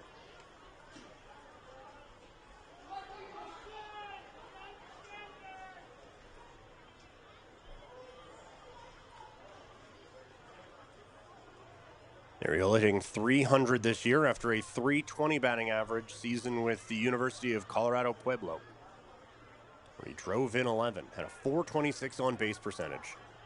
The 1-0 chops this one foul, 1-1. That one did not miss by much. So the Dogs would love to get another insurance run in here in the 5th.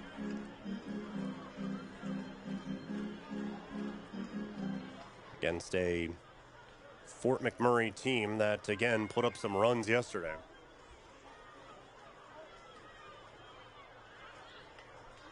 Dogs looking for their 4th win in a row. Ahead here, 4-1. The count here, 1-1. Now it's 2-1 because that pitch was a ball.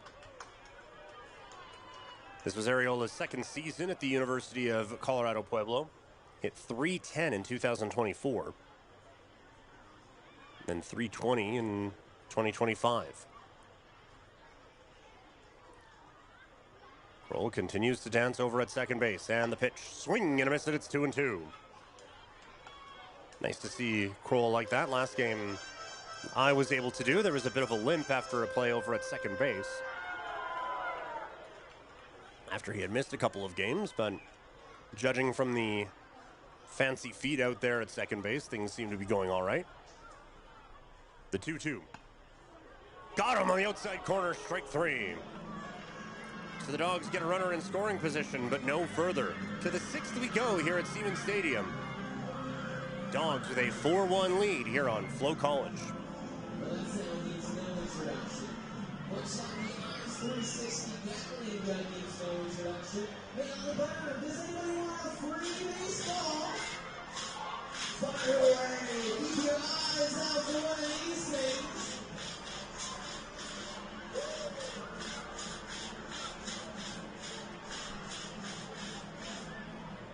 Oh, the big thing, the Ice 360 for bringing us a Galleon gun.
Top half of the 6th inning here from Siemens Stadium in Okotoks. Peter Klein back with you as the Dogs look to hold on to a 4-1 lead.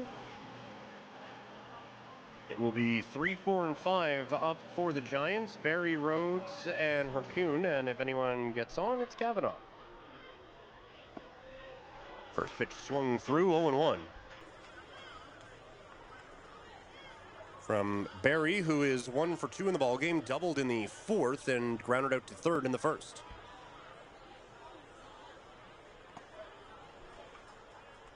Takes that one for a ball, 1-1.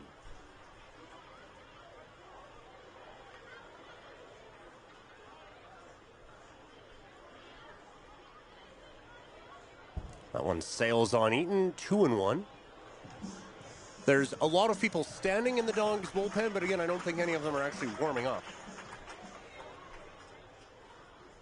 As Eaton continues to cruise here in the 6th inning against Barry, who had 12 home runs this year in University. With Dakota State, that one misses inside, 3-1. Hit .230 with 12 home runs, 39 runs batted in. Was hit by a pitch 10 times in 49 games. The 3-1. Hit hard to short. Sanchez has it.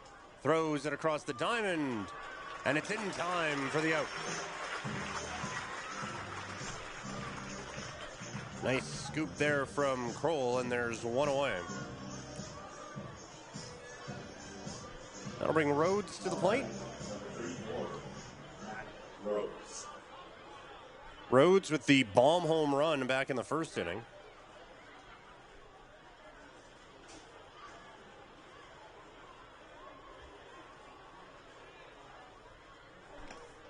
First pitch cuts through that one, 0-1. Rhodes hitting .348 on the year. That was his second home run. Takes that pitch inside, 1-1. Out of Monument, Colorado. Majoring in marketing with Concordia. The 1-1. Hit through the right side for a base hit. So Rhodes has his third hit of the afternoon, I guess evening now. It is a single to right, and the Giants have another runner on here in the sixth.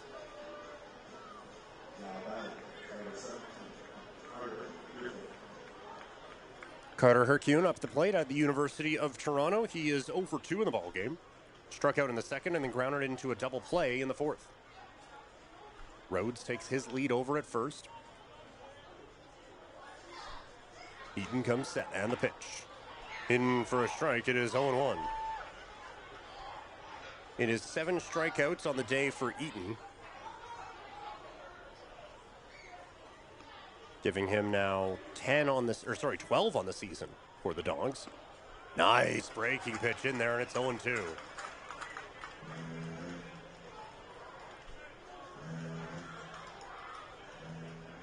He's at 15 innings pitched for, not even 8 innings pitched for the year. As that one, not going to get the chase on it. So he has 8 innings pitched, and it is 12 strikeouts right now for Eaton. Looking for number 13. What has been another very good performance out on the mound for the Dawgs. Certainly don't struggle to find pitching, this organization. The 1-2. Swinging and a strike 3. The high heat sits him down. Make it 8 on the day for Eaton. And there's 2 away here in the sixth. Bringing up Zach Kavanaugh to the plate out of Wright State University. Kavanaugh 0 for 2 in the ball game. Struck out in the second and grounded out 2 second in the fifth.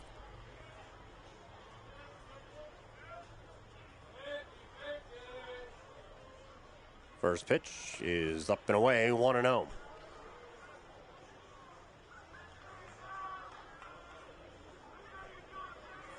Before Texas State University, it was Navarro College for Eaton. Pitched and hit a couple seasons there.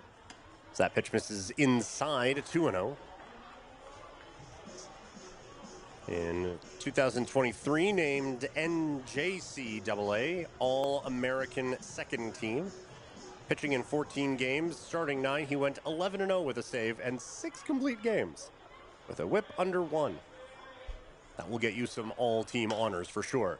As this ball is flared out to left field, settling under this one is Farah, and he will make the catch and end the inning. A hit, nothing more for the Giants. To the bottom of the sixth we go here in Okotoks. Dawgs looking to add to their lead next on FloCollege. Happy 50th birthday, Cam. Happy 10th birthday to Johnny. And a shout out to Okotoks Senior Men's Fitness Group in Section 106. That is his last call to purchase your 50/50 tickets. Please visit one of our academy. Our academy players walking around the concourse or visit them via our first base for Thursday's 50/50 ticket.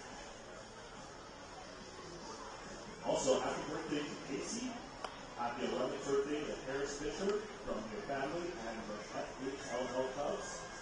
And happy 79th birthday to One Hot Baby Dog. Sylvia, love your family. Stacy and Larry.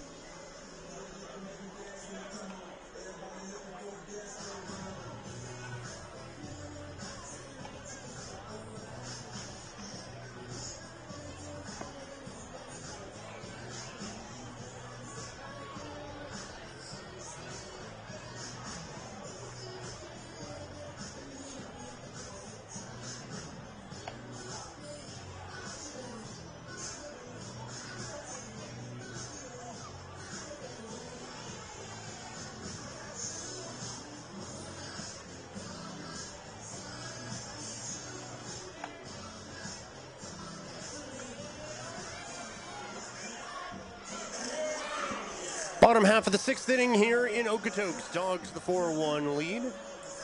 It'll be Munoz, Rose, and Farah for Okotoks.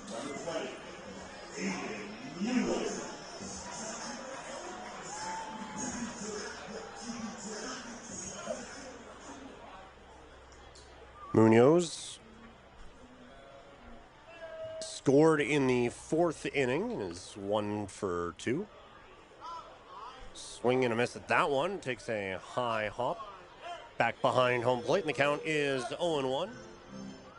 Munoz again hitting at 229 with a 348 on base percentage at Pitt State University this year. At a home run and 18 runs batted in. Making a bit of a push toward 300 in the young season here in Okotoks. Squares to bunt, pushes it up the third base side, but it is foul. And it's 0-2.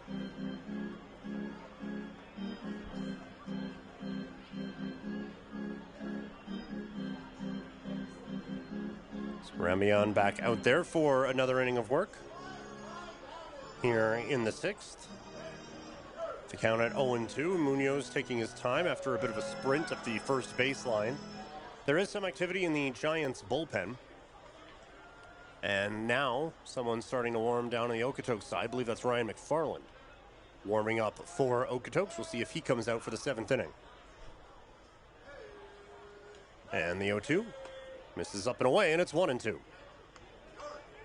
Bottom of the lineup doing some damage for the Dawgs today as they have a couple of runs scored. Farah, the number 9 hitter, has a run batted in. So they have certainly been making this Giants squad have to worry about them 1 through 9. The 1-2. On the outside corner, strike 3. 3 straight strikeouts now from Ramian. Got Bonilla and Areola to end last inning and starts this inning with Munoz sitting looking. And that'll bring Aiden Rose to the plate. Reached on an error in the 2nd inning and came around to score. Then popped out to the catcher in the 4th inning.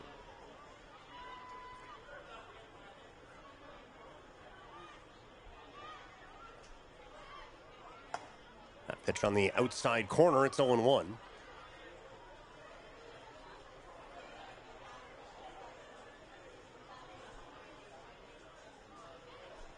Who's out of UBC, has been with this Dawgs program for a while. You see improvements in his game every year. The 0-1 catches the outside corner. It's 0-2.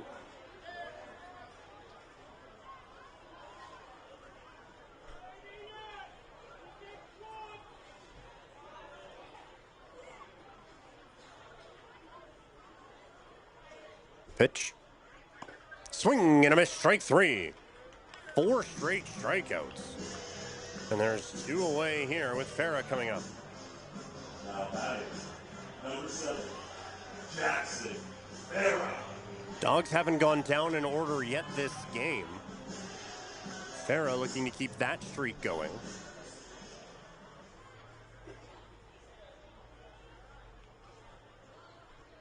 This is actually the first time this game, first time since the 1st inning. The first 2 have been retired. Swing and a miss at that one, 0-1. Farah with an RBI single in the 2nd inning was hit by a pitch and stole second base in the 4th. Tried to get to 3rd on a scramble play in the 4th inning. That was thrown out there. The 0-1 catches the outside corner, 0-2. So now Ramian can't miss.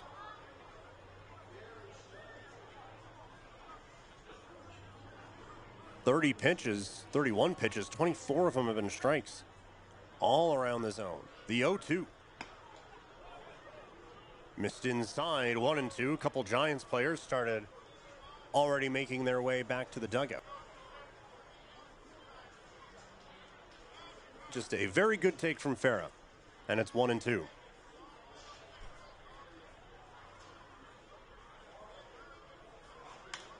Hits this ball high over to the left side. Martin has a long run, but he will settle under it. It comes back into fair territory, and he will make the play. So the first time tonight, the Dawgs go down in order. We go to the 7th here in Okotoks. It is a 3-run lead for the home side on FloCollege.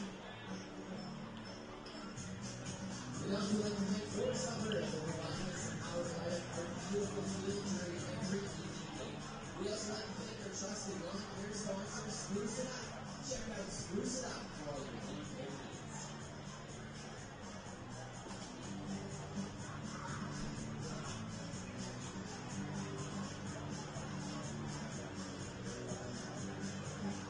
The seventh inning is presented by Eight Farmers of Alberta. Alberta Eight Farmers are proud to provide fresh, affordable local eggs every day. Eggs, a nutritional powerhouse with 6 grams of protein that knocks it out of the park.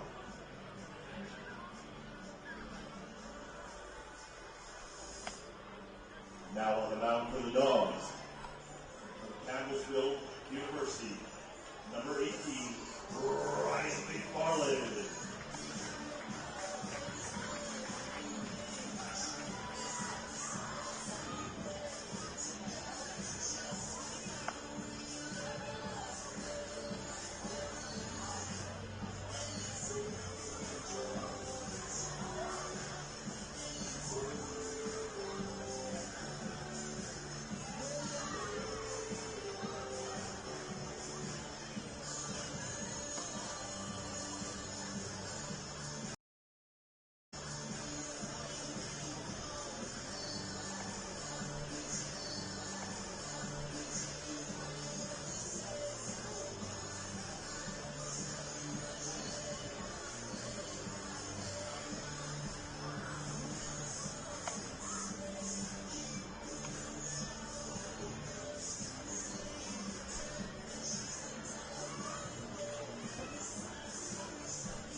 New pitcher into the ball game for the 7th inning as Ryan McFarland comes in for the Dawgs. We'll be facing the bottom third of the Fort McMurray order as that one is in for a strike 0-1. Miles Murphy 0 for 2 in the ball game. That one, did he go? Yes, he did. It's 0-2. McFarland making his 8th appearance of the season. He's 0-1 with a 9.34 ERA, 8 2/3 innings pitched, 6 strikeouts, 5 walks, and 14 hits. The 0-2. Fouled that one out of play, and we will do 0-2 over again. McFarland has been with this program for a while, going all the way back to the Dawgs Black pandemic era teams. It's an interesting time around here. The 0-2. Got him chasing strike 3. Some nastiness from McFarland gets the first out of the inning. 9th strikeout from Dawgs pitching today. Now we'll bring Martin to the plate.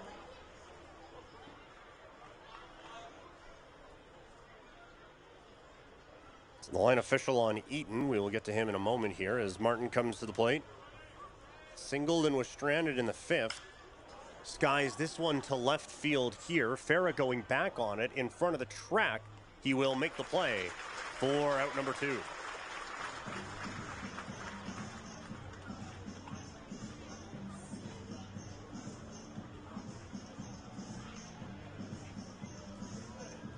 And so a 2 away, it is Scott to the plate.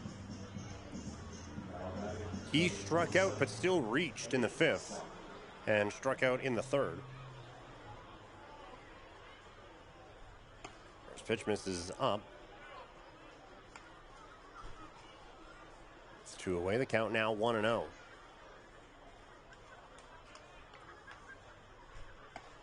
One in for a strike, 1-1. Eaton this night went 6 innings pitched, 5 hits, giving up just the 1 run, didn't walk anybody, and struck out 8. Now this pitch is tagged out into left center field. Running over and making a nice play is Skaggs to end the inning. The Giants go down in order here in the 7th. Stretch time at Siemens Stadium. Dawgs hope to stretch their lead. It's 4-1.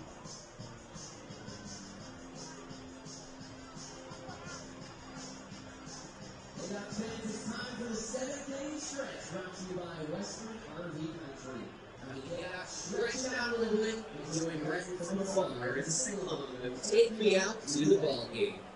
Take me out to the ball game, take me out to the grass. Buy me some peanuts and cracker jacks. I don't care if I ever go back to root for the Dogs team. It's a shame. For it's 1, 2, 3 strikes, you're out at the old one.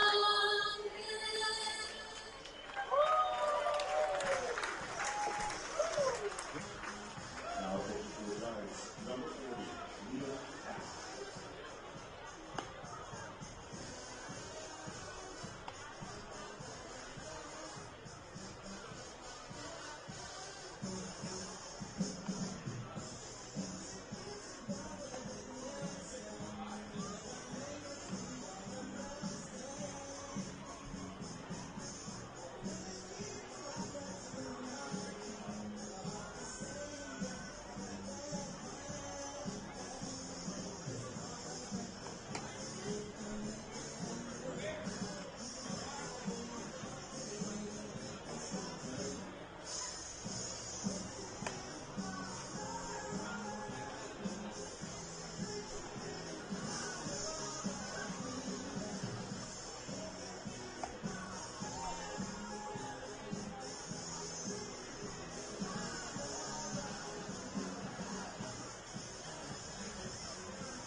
New pitcher into the ballgame for the Giants here in the bottom of the 7th inning. It'll be Liam Taft, the righty out of Allen Hancock Community College, making his 5th appearance this season. No decisions so far, but a 2.07 ERA.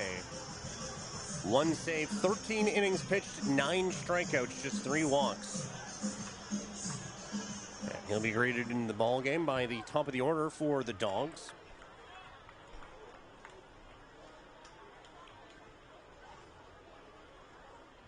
First pitch to Sanchez, misses inside, 1-0. Sanchez walked in the 4th and is 0 for 2. Sliding play from our ball boy there.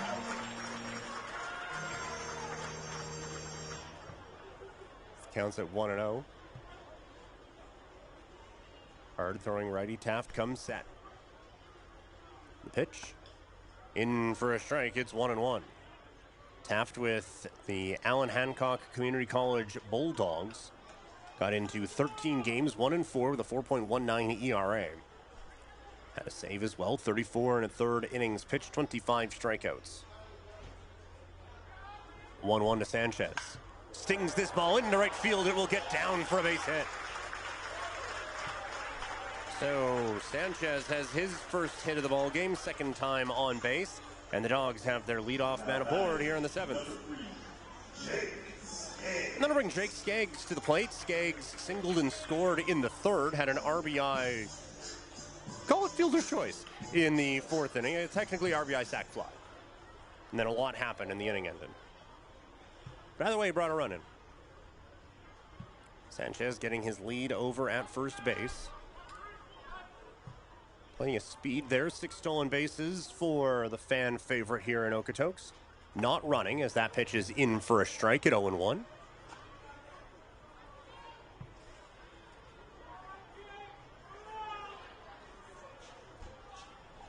Skaggs consistent here at the top of the Dawgs order this season. Batting average hovering right around 300. The 0-1. That one catches the outside corner and it's 0-2.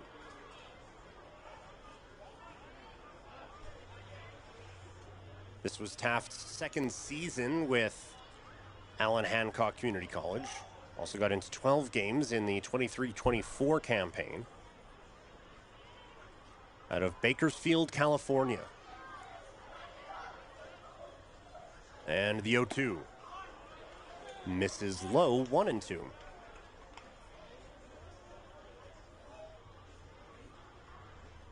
Allen Hancock lists Taft, at 6'3", 210 pounds.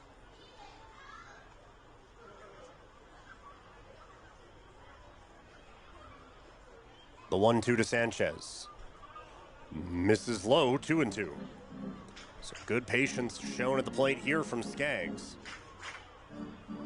8 walks on the season.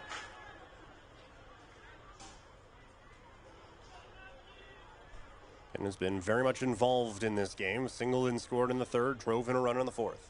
Would love to do that again here. The 2-2. And that one hit him.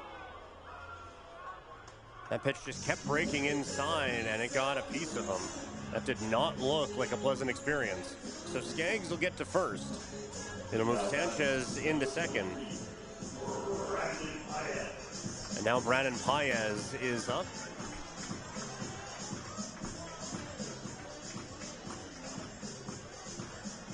Paez walked in the first and is 0 for 2.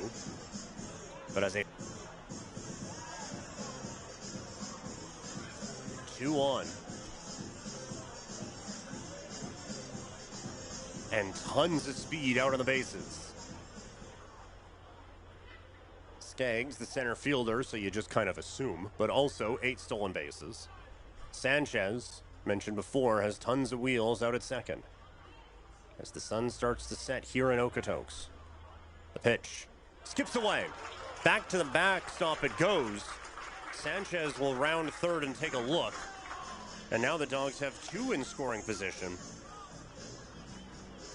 in this 7th inning. And a great opportunity for one of their hottest hitters this season in Paez. Getting a chance up higher in the lineup.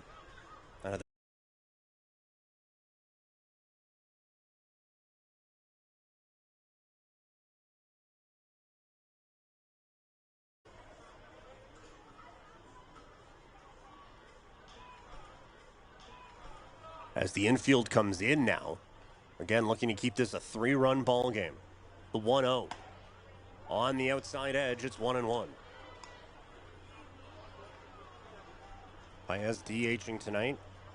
Worked both middle infield spots with the academy. After a redshirt season with Utah. The 1-1.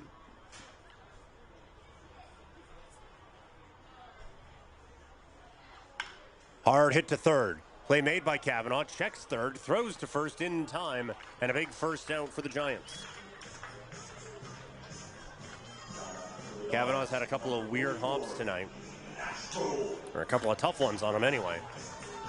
But a heads-up play there. Smart from Sanchez as well to not venture too far off the bag. Getting back in.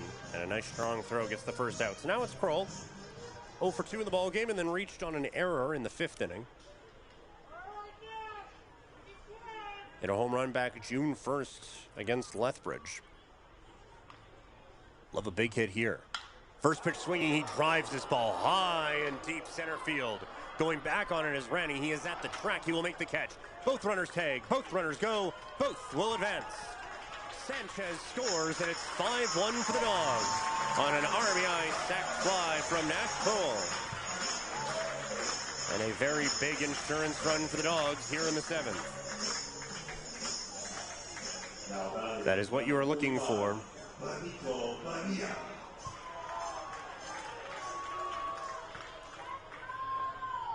So now 2 away, bringing Benito Bonilla to the plate.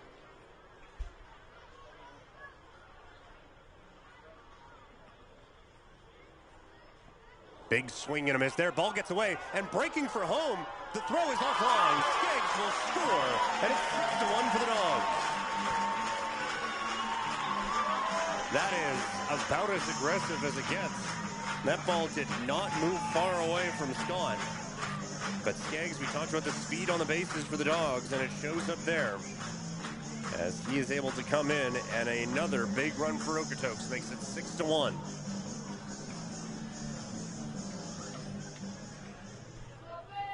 So the base is empty for Bonilla, who homered in the first.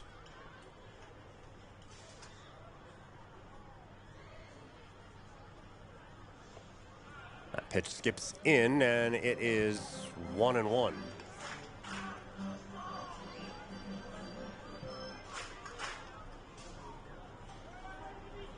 Some more activity down in the Giants bullpen as well as the Dogs. The 1-1. Nice breaking pitch, finds the inside part of the plate, and it's 1-2.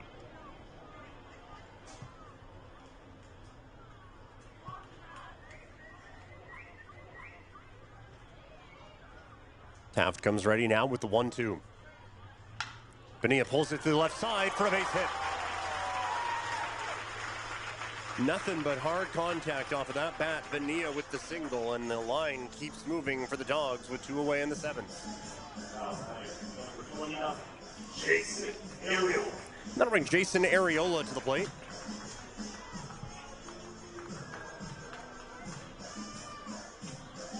Ariola doubled in the 2nd inning and is 1 for 3.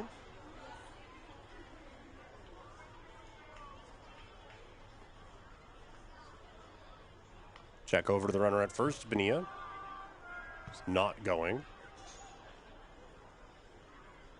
Bonilla does have 1 stolen base with the Dogs this year.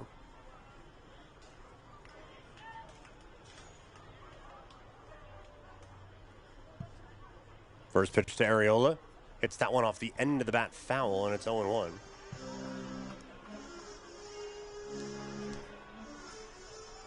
After this game, the Dogs hit the road for 1. They will be in Brooks tomorrow. 7 o'clock start from Elks Field. Catch it here on FloCollege.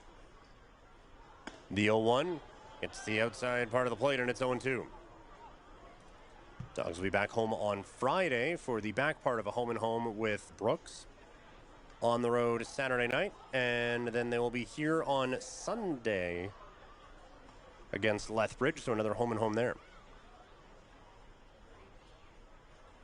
The 0-2 misses up and away, 1-2.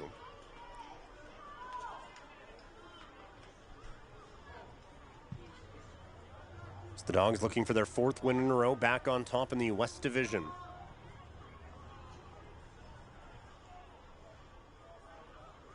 The 1-2 skips in. Breaking for second is Bonilla. The throw gets into center field. Bonilla will hold up at second base as the throw took a short hop on Darcy Berry. So the count is 2-2 with 2 away, but the Dogs have a runner now in scoring position. With Ariola, who had 11 runs batted in with Colorado Pueblo this year.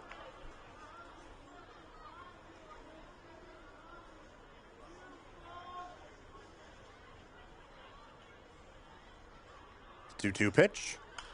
Ariola fights that one off. A lot of good battles here from the Dogs in this one. Mentioned the game on Friday. It is Teacher Appreciation Night here at Siemens Stadium. You can get your tickets at tickets.dogsbaseball.ca. Sunday's game is Princess in the Park. The 2-2. Misses outside, and the count's full. It's 3-2. There is not an easy out in this Dogs lineup. They have been making Giants pitchers work all evening long. Up and down the lineup, it has been an absolute grind. The 3-2 fights that one off, and we will continue on.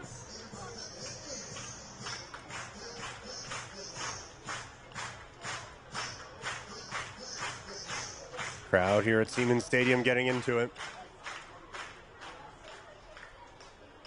Looking to give their catcher a bit of a boost here with the count full in the 7th. The pitch. Missed. Ball 4. Taft disagrees, but Ariola's on his way to first. And so back-to-back base runners now for the Dogs with 2 away. And we are going to have a conversation out on the mound. And they are going to call the bullpen. The Dogs with a couple runs this inning, looking for some more, and they will try to do so against the new pitcher here in just a moment.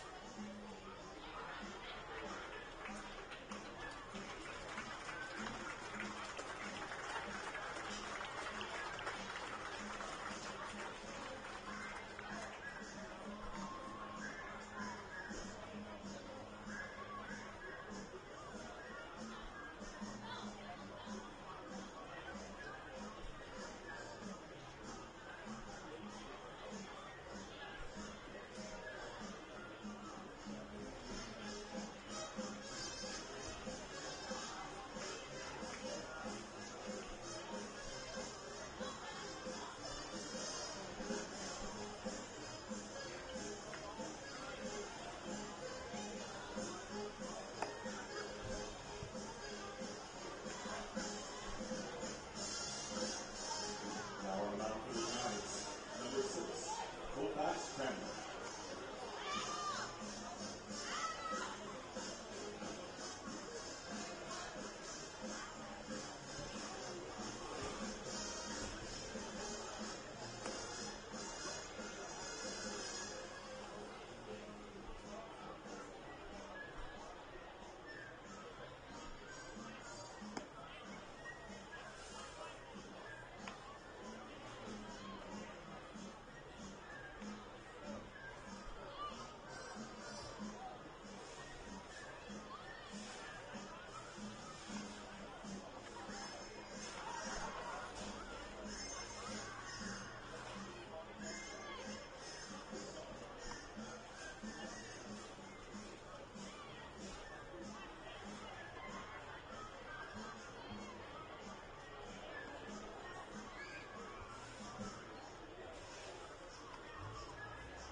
In Munoz up to lead things off here, or not lead things off, but I guess lead things off against a new pitcher. Colfax Cranmer into the ball game for the Giants. I suppose if you were in a bit of a jam, bringing in a pitcher named Colfax isn't the worst way to go about things.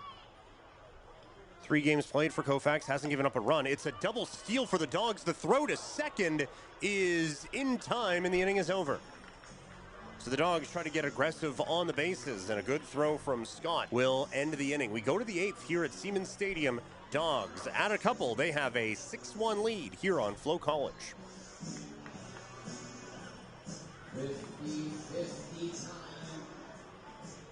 You know, 50-50 tickets tonight, $1,810. It is going to a D ticket. D ticket tonight is D 13968. 13968. $1,810. If that is your ticket, congratulations. Got $1,000 in your pocket. You can claim your winnings at the Dawgs office. Thank you for supporting Dawgs Baseball.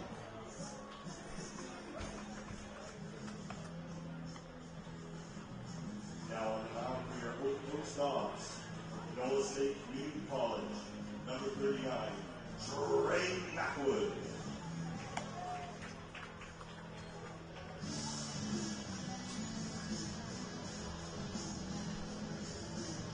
The 8th inning is presented by the Deerfoot Game and Casino. Now your favorite place to stay and play.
Top of the order for the Giants here in the 8th inning. It is a 6-1 game, and the first pitch hits Olaball. It is a new pitcher into the ball game for Okotoks, Trey Macwood, coming in out of Panola College. And he hit him, and it is a limp down to first base for Olaball, as that one seemed to have got him pretty flush. So hopefully the leadoff man for Fort McMurray here is okay, and he's going to keep walking it off past first base. That one had to sting. Looked like it came with quite a bit of velo coming in there. Continues to walk that one off over on the first base side, now settling onto the bag. Number 26, Connor Rennie. That'll bring Connor Rennie to the plate. This is the 9th appearance of the season for Macwood. He's 0-1 with a 4.09 ERA, 11 innings pitched. Swing and a miss there from Rennie. It's 0-1. 11 innings pitched, 8 strikeouts, 7 walks. Last coming into a ball game on the 15th against Energy City. Pitched a scoreless frame. Breaking pitch here is skied in the left. Charging in on it is Farah. He will make the play. And that one is out number 1.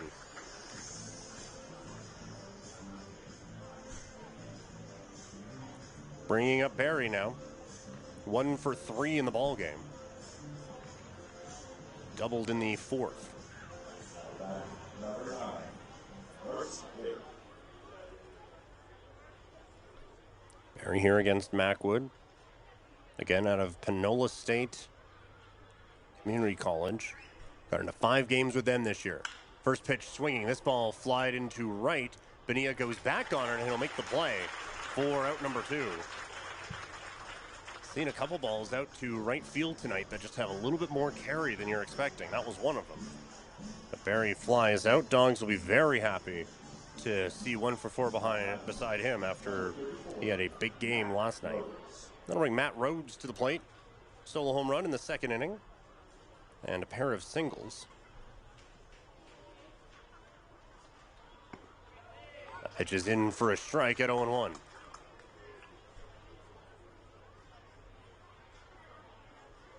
Four and a third innings at Panola College for Trey Macwood. 3 walks, 4 strikeouts, 4.15 ERA.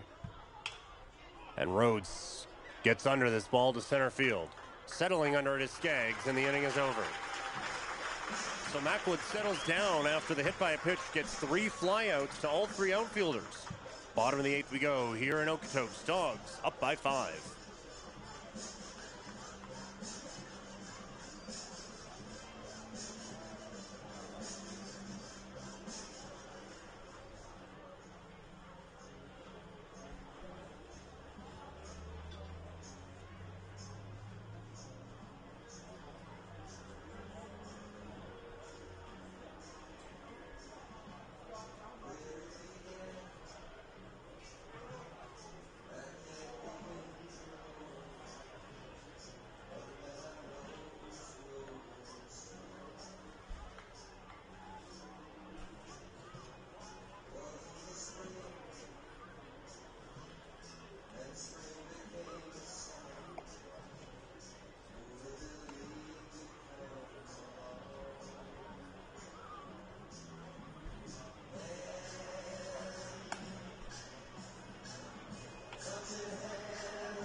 Home half of the 8th inning here in Okotoks. Dawgs with a 6-1 lead over the Giants. Peter Klein back with you here. Munoz coming up to lead things off against a new pitcher as Cheun Yu is into the ball game for Fort McMurray. Setting it 6-1. First pitch is in for a strike there at 0-1. Yu making his 4th appearance of the season. Start of the game, he is 0-1 with an ERA of 27. Inning and a third, no strikeouts, 4 walks, and a hit allowed. That pitch misses up 1-1. Facing Munoz, who scored back in the 4th inning.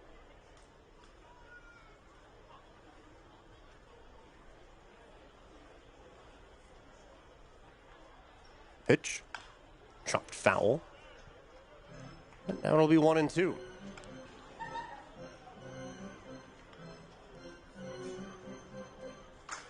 Dawgs with 6 runs on 6 hits in the ball game today.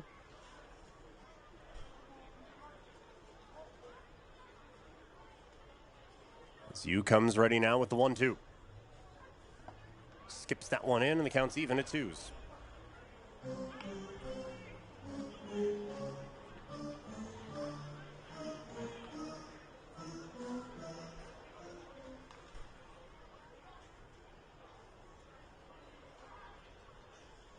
Yu gets the sign, and now delivers the 2-2. Misses outside, and it's 3-2. Also in the WCBL tonight, Saskatchewan Berries with a 14-4 lead on Sylvan Lake in the top half of the 9th inning. They're in the bottom of the 7th in Swift Current. Medicine Hat all over the 57s, 13-2. Lethbridge Bulls now up 9-1 on Brooks.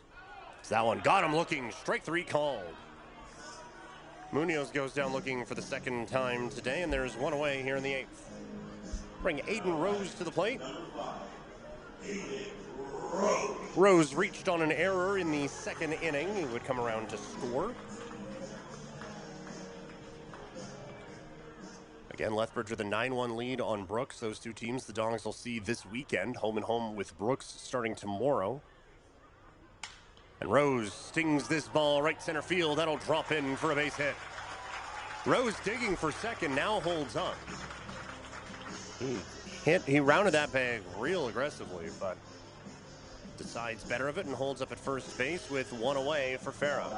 Number 7, Jackson Farah.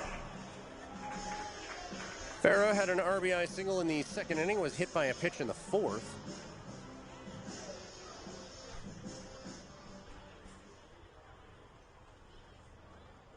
Now up here in the 8th, the runner over at first base. Nice breaking pitch, but it broke around the strike zone, 1-0. Also in the league tonight, Moose Jaw and Regina are tied 5-5 in the bottom of the 7th inning, while Weyburn has a 9-6 lead on Energy City in the top of the 7th. Rose gets his lead at first, the 1-0. That one sails on him.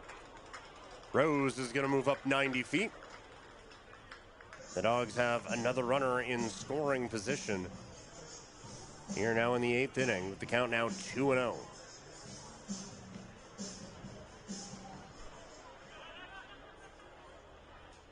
RBI spot potentially now for Farah.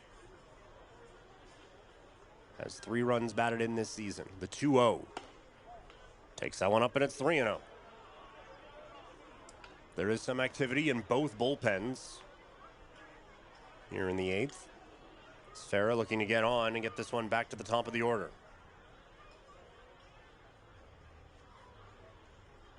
Conservative lead at second for Rose. The pitch misses outside, and he walked him. So the Dawgs now have 2 on here with 1 away in the 8th inning.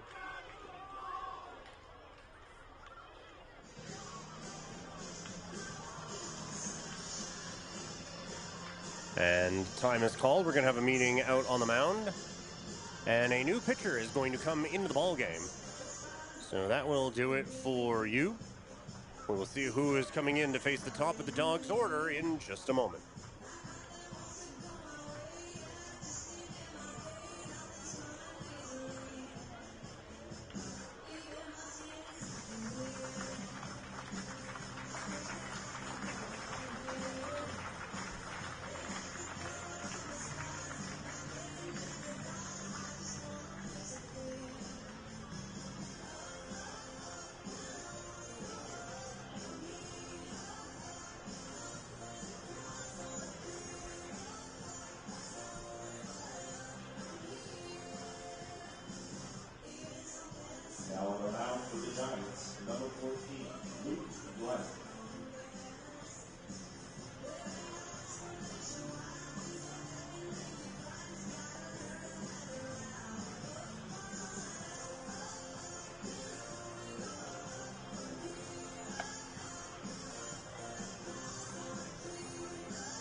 Ricky Sanchez up facing the new pitcher into the ball game for Fort McMurray. It is Luke Glenn making his fourth appearance of the season. He is 2-0 with a 1.38 ERA. 13 innings pitched, 6 strikeouts to just 1 walk. First pitch to Sanchez is in for a strike. It's 0-1. Sanchez singled and scored back in the 7th inning, also walked in the 4th. Has first and second here with 1 away. It is Rose at second, Farah at first. Glenn brings it home. That one misses, and it's 1-1. Glenn this year with Niagara University got into 3 games, had an 0-1 record and an inning and 2/3. He had an ERA of 37.8, 6 hits, 1 walk, and 0 strikeouts. But off to a very good start here, as mentioned before, with Fort McMurray. The 1-1. Sanchez rips this ball, but just out in front of it, and he pulls it foul. It's 1-2. Certainly put a charge into that one. It does not take much for this place to really get bumping. And it certainly doesn't take a whole lot for Ricky Sanchez to get this place fired up. A fan favorite for a long time here. Big moment in the postseason last year with the walk-off bunt to beat Lethbridge. It's behind the count here now, 1-2. Glenn checks the runner. Now comes home. Sanchez pulls this one fair down the third base line. Coming around to score is Rose. Farah gets the stop sign at third. It's an RBI double for Ricardo Sanchez at a 7-1 lead for the Dawgs.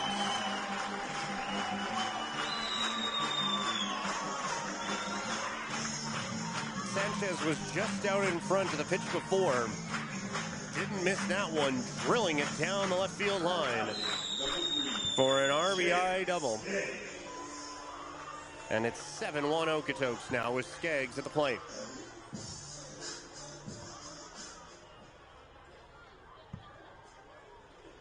Skaggs has scored twice in this ball game.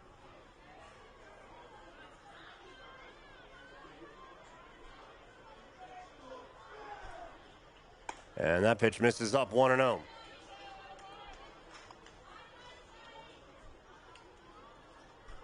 Skaggs out of Pitt State University. Had 4 home runs with that club. Has 1 this year with the Dawgs.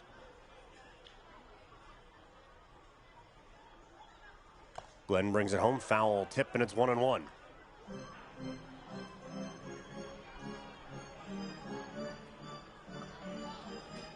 Said it before, this Dawgs offense just puts so much pressure on you.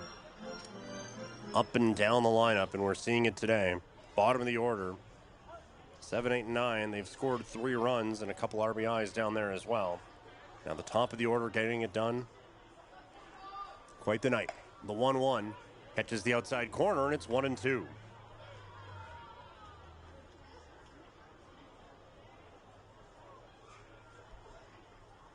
Skaggs steps back in. It is an aggressive lead for Sanchez at second. You're not going to be holding a runner at second in this spot.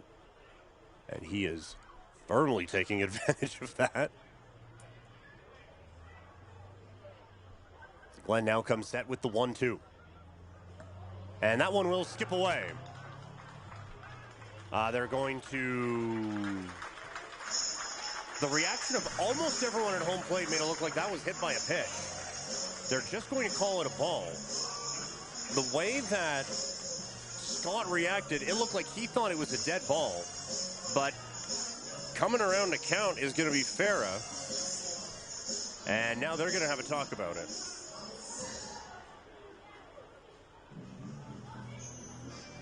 You could see Skaggs start to kind of limp away a little bit, and he is taking his gear off, so...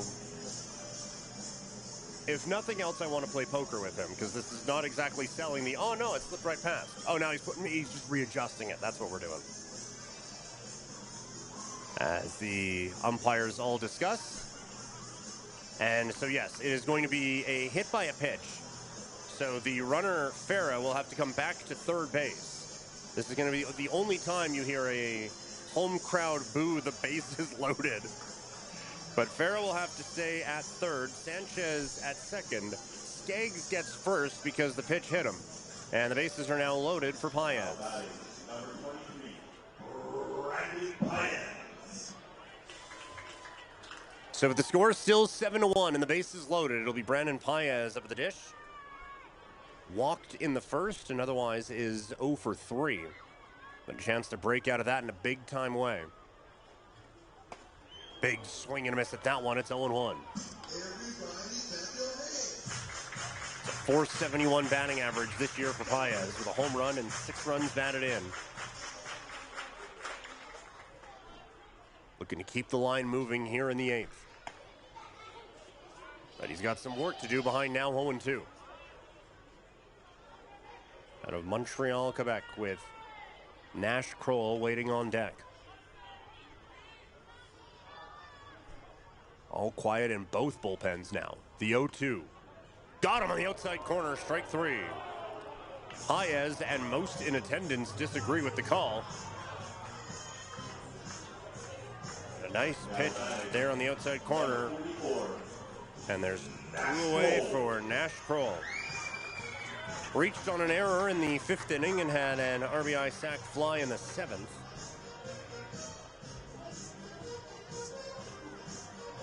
Bit of discussion there at home plate. We're talking about a nice sunset here in Okotoks with the bases loaded. Kroll's been first pitch swinging a lot tonight. He is there as well, and it's fouled off. This is the 5th plate appearance for Kroll, and I think he has seen this will be his 7th pitch.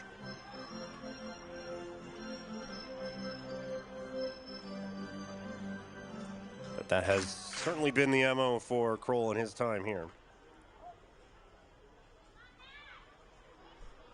The 0-1 now to Kroll.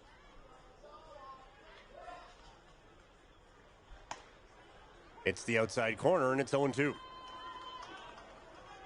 So Glenn coming in here in relief and has just been hammering the strike zone. Ahead in the count against Nash Kroll. The 0-2.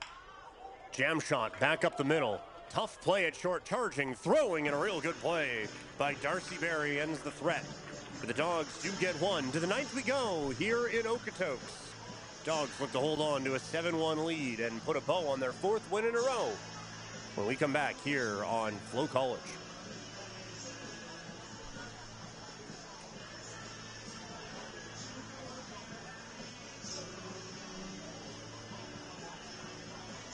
Now making his way right to the mound from Ellsworth Community College, number 30, Dominic Wade.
Ninth inning here in Okotoks. The Dogs have a 7-1 lead on the Giants. Peter Klein back with you here on FloCollege. It is a new pitcher in the ball game for the Dogs. Dominic Wade out of Des Moines, Iowa, and Ellsworth Community College.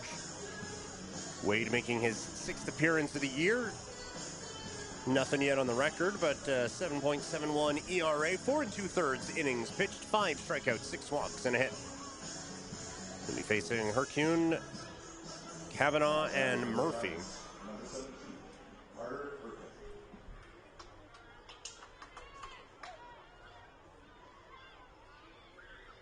Hercune 0 for 3 in the ball game, couple strikeouts as that pitch misses outside, 1-0. A lot of times early in the season, some of the ERAs are a little bit tricky to decipher, especially for the relievers, as this pitch is chopped to third. Played on a hop, nicely done at third. Long throw in time. Munoz flashing the leather, and there's one down. To finish that point about the ERAs, see Wade's at 7.71. Makes you flinch just a little bit, but all the runs that he's allowed were in back-to-back outings to start the year. Gave up 2 runs in back-to-back outings, but since then, 3 scoreless appearances. As Kavanaugh now comes to the plate looking for his first hit of the game. Misses outside, 1-0. Kavanaugh struck out in the second inning, grounded out to second in the 5th, and flew out to left field in the next inning. That pitch misses low, 2-0.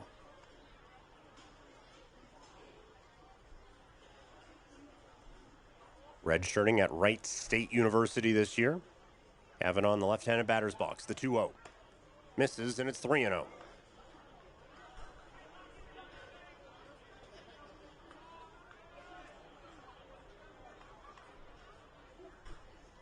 Looking to battle back in this plate appearance, the 3-0. That's where it has to start, 3-1.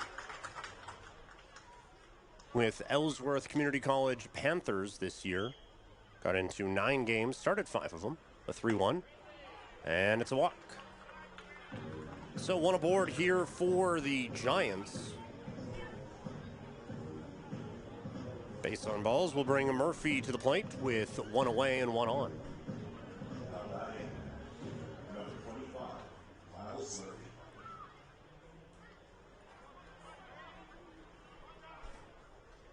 Murphy is 0 for 3 in the ball game.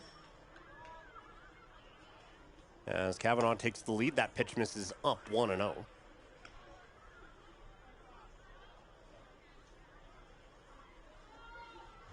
It's been quite the pitching performance here. An excellent start, from Eaton. As that ball grounded to third. They go to second for 1, back to first. And 2 at double play, and that's the ball game. An exclamation mark from the defense after a very big night from the offense. The Dawgs have won 4 in a row with a 7-1 win here tonight in Okotoks. They fell behind early in this ball game on a second inning home run from Rhodes, but a counterpunch from Bonilla tied the game up. Farah with an RBI hit, and they were off to the races from there. The Dawgs with a 7-1 win here at Siemens Stadium. It was, as mentioned before, 2 in the second, 1 in the third, 1 in the fourth, then 2 in the 7th, and 1 in the 8th. Put this contest away. The Dawgs get the win with 7 runs on 8 hits and 2 errors. Fort McMurray falls in this game with 1 run on 5 hits and 4 errors. Up next for the Okotoks Dawgs is a matchup with the Brooks Bombers. They will head out to Brooks for a game 7 o'clock tomorrow. You can catch it here on FloCollege. They'll be back in Okotoks for Teacher Appreciation Night. 7 o'clock start at Siemens Stadium. As for the Fort McMurray Giants, the schedule always a bit of a challenge for that crew. They're off now to Lethbridge for a pair of games coming up Thursday, Friday, then 2 in Brooks on Saturday, Sunday, before heading home for a lengthy homestand that will carry them into July.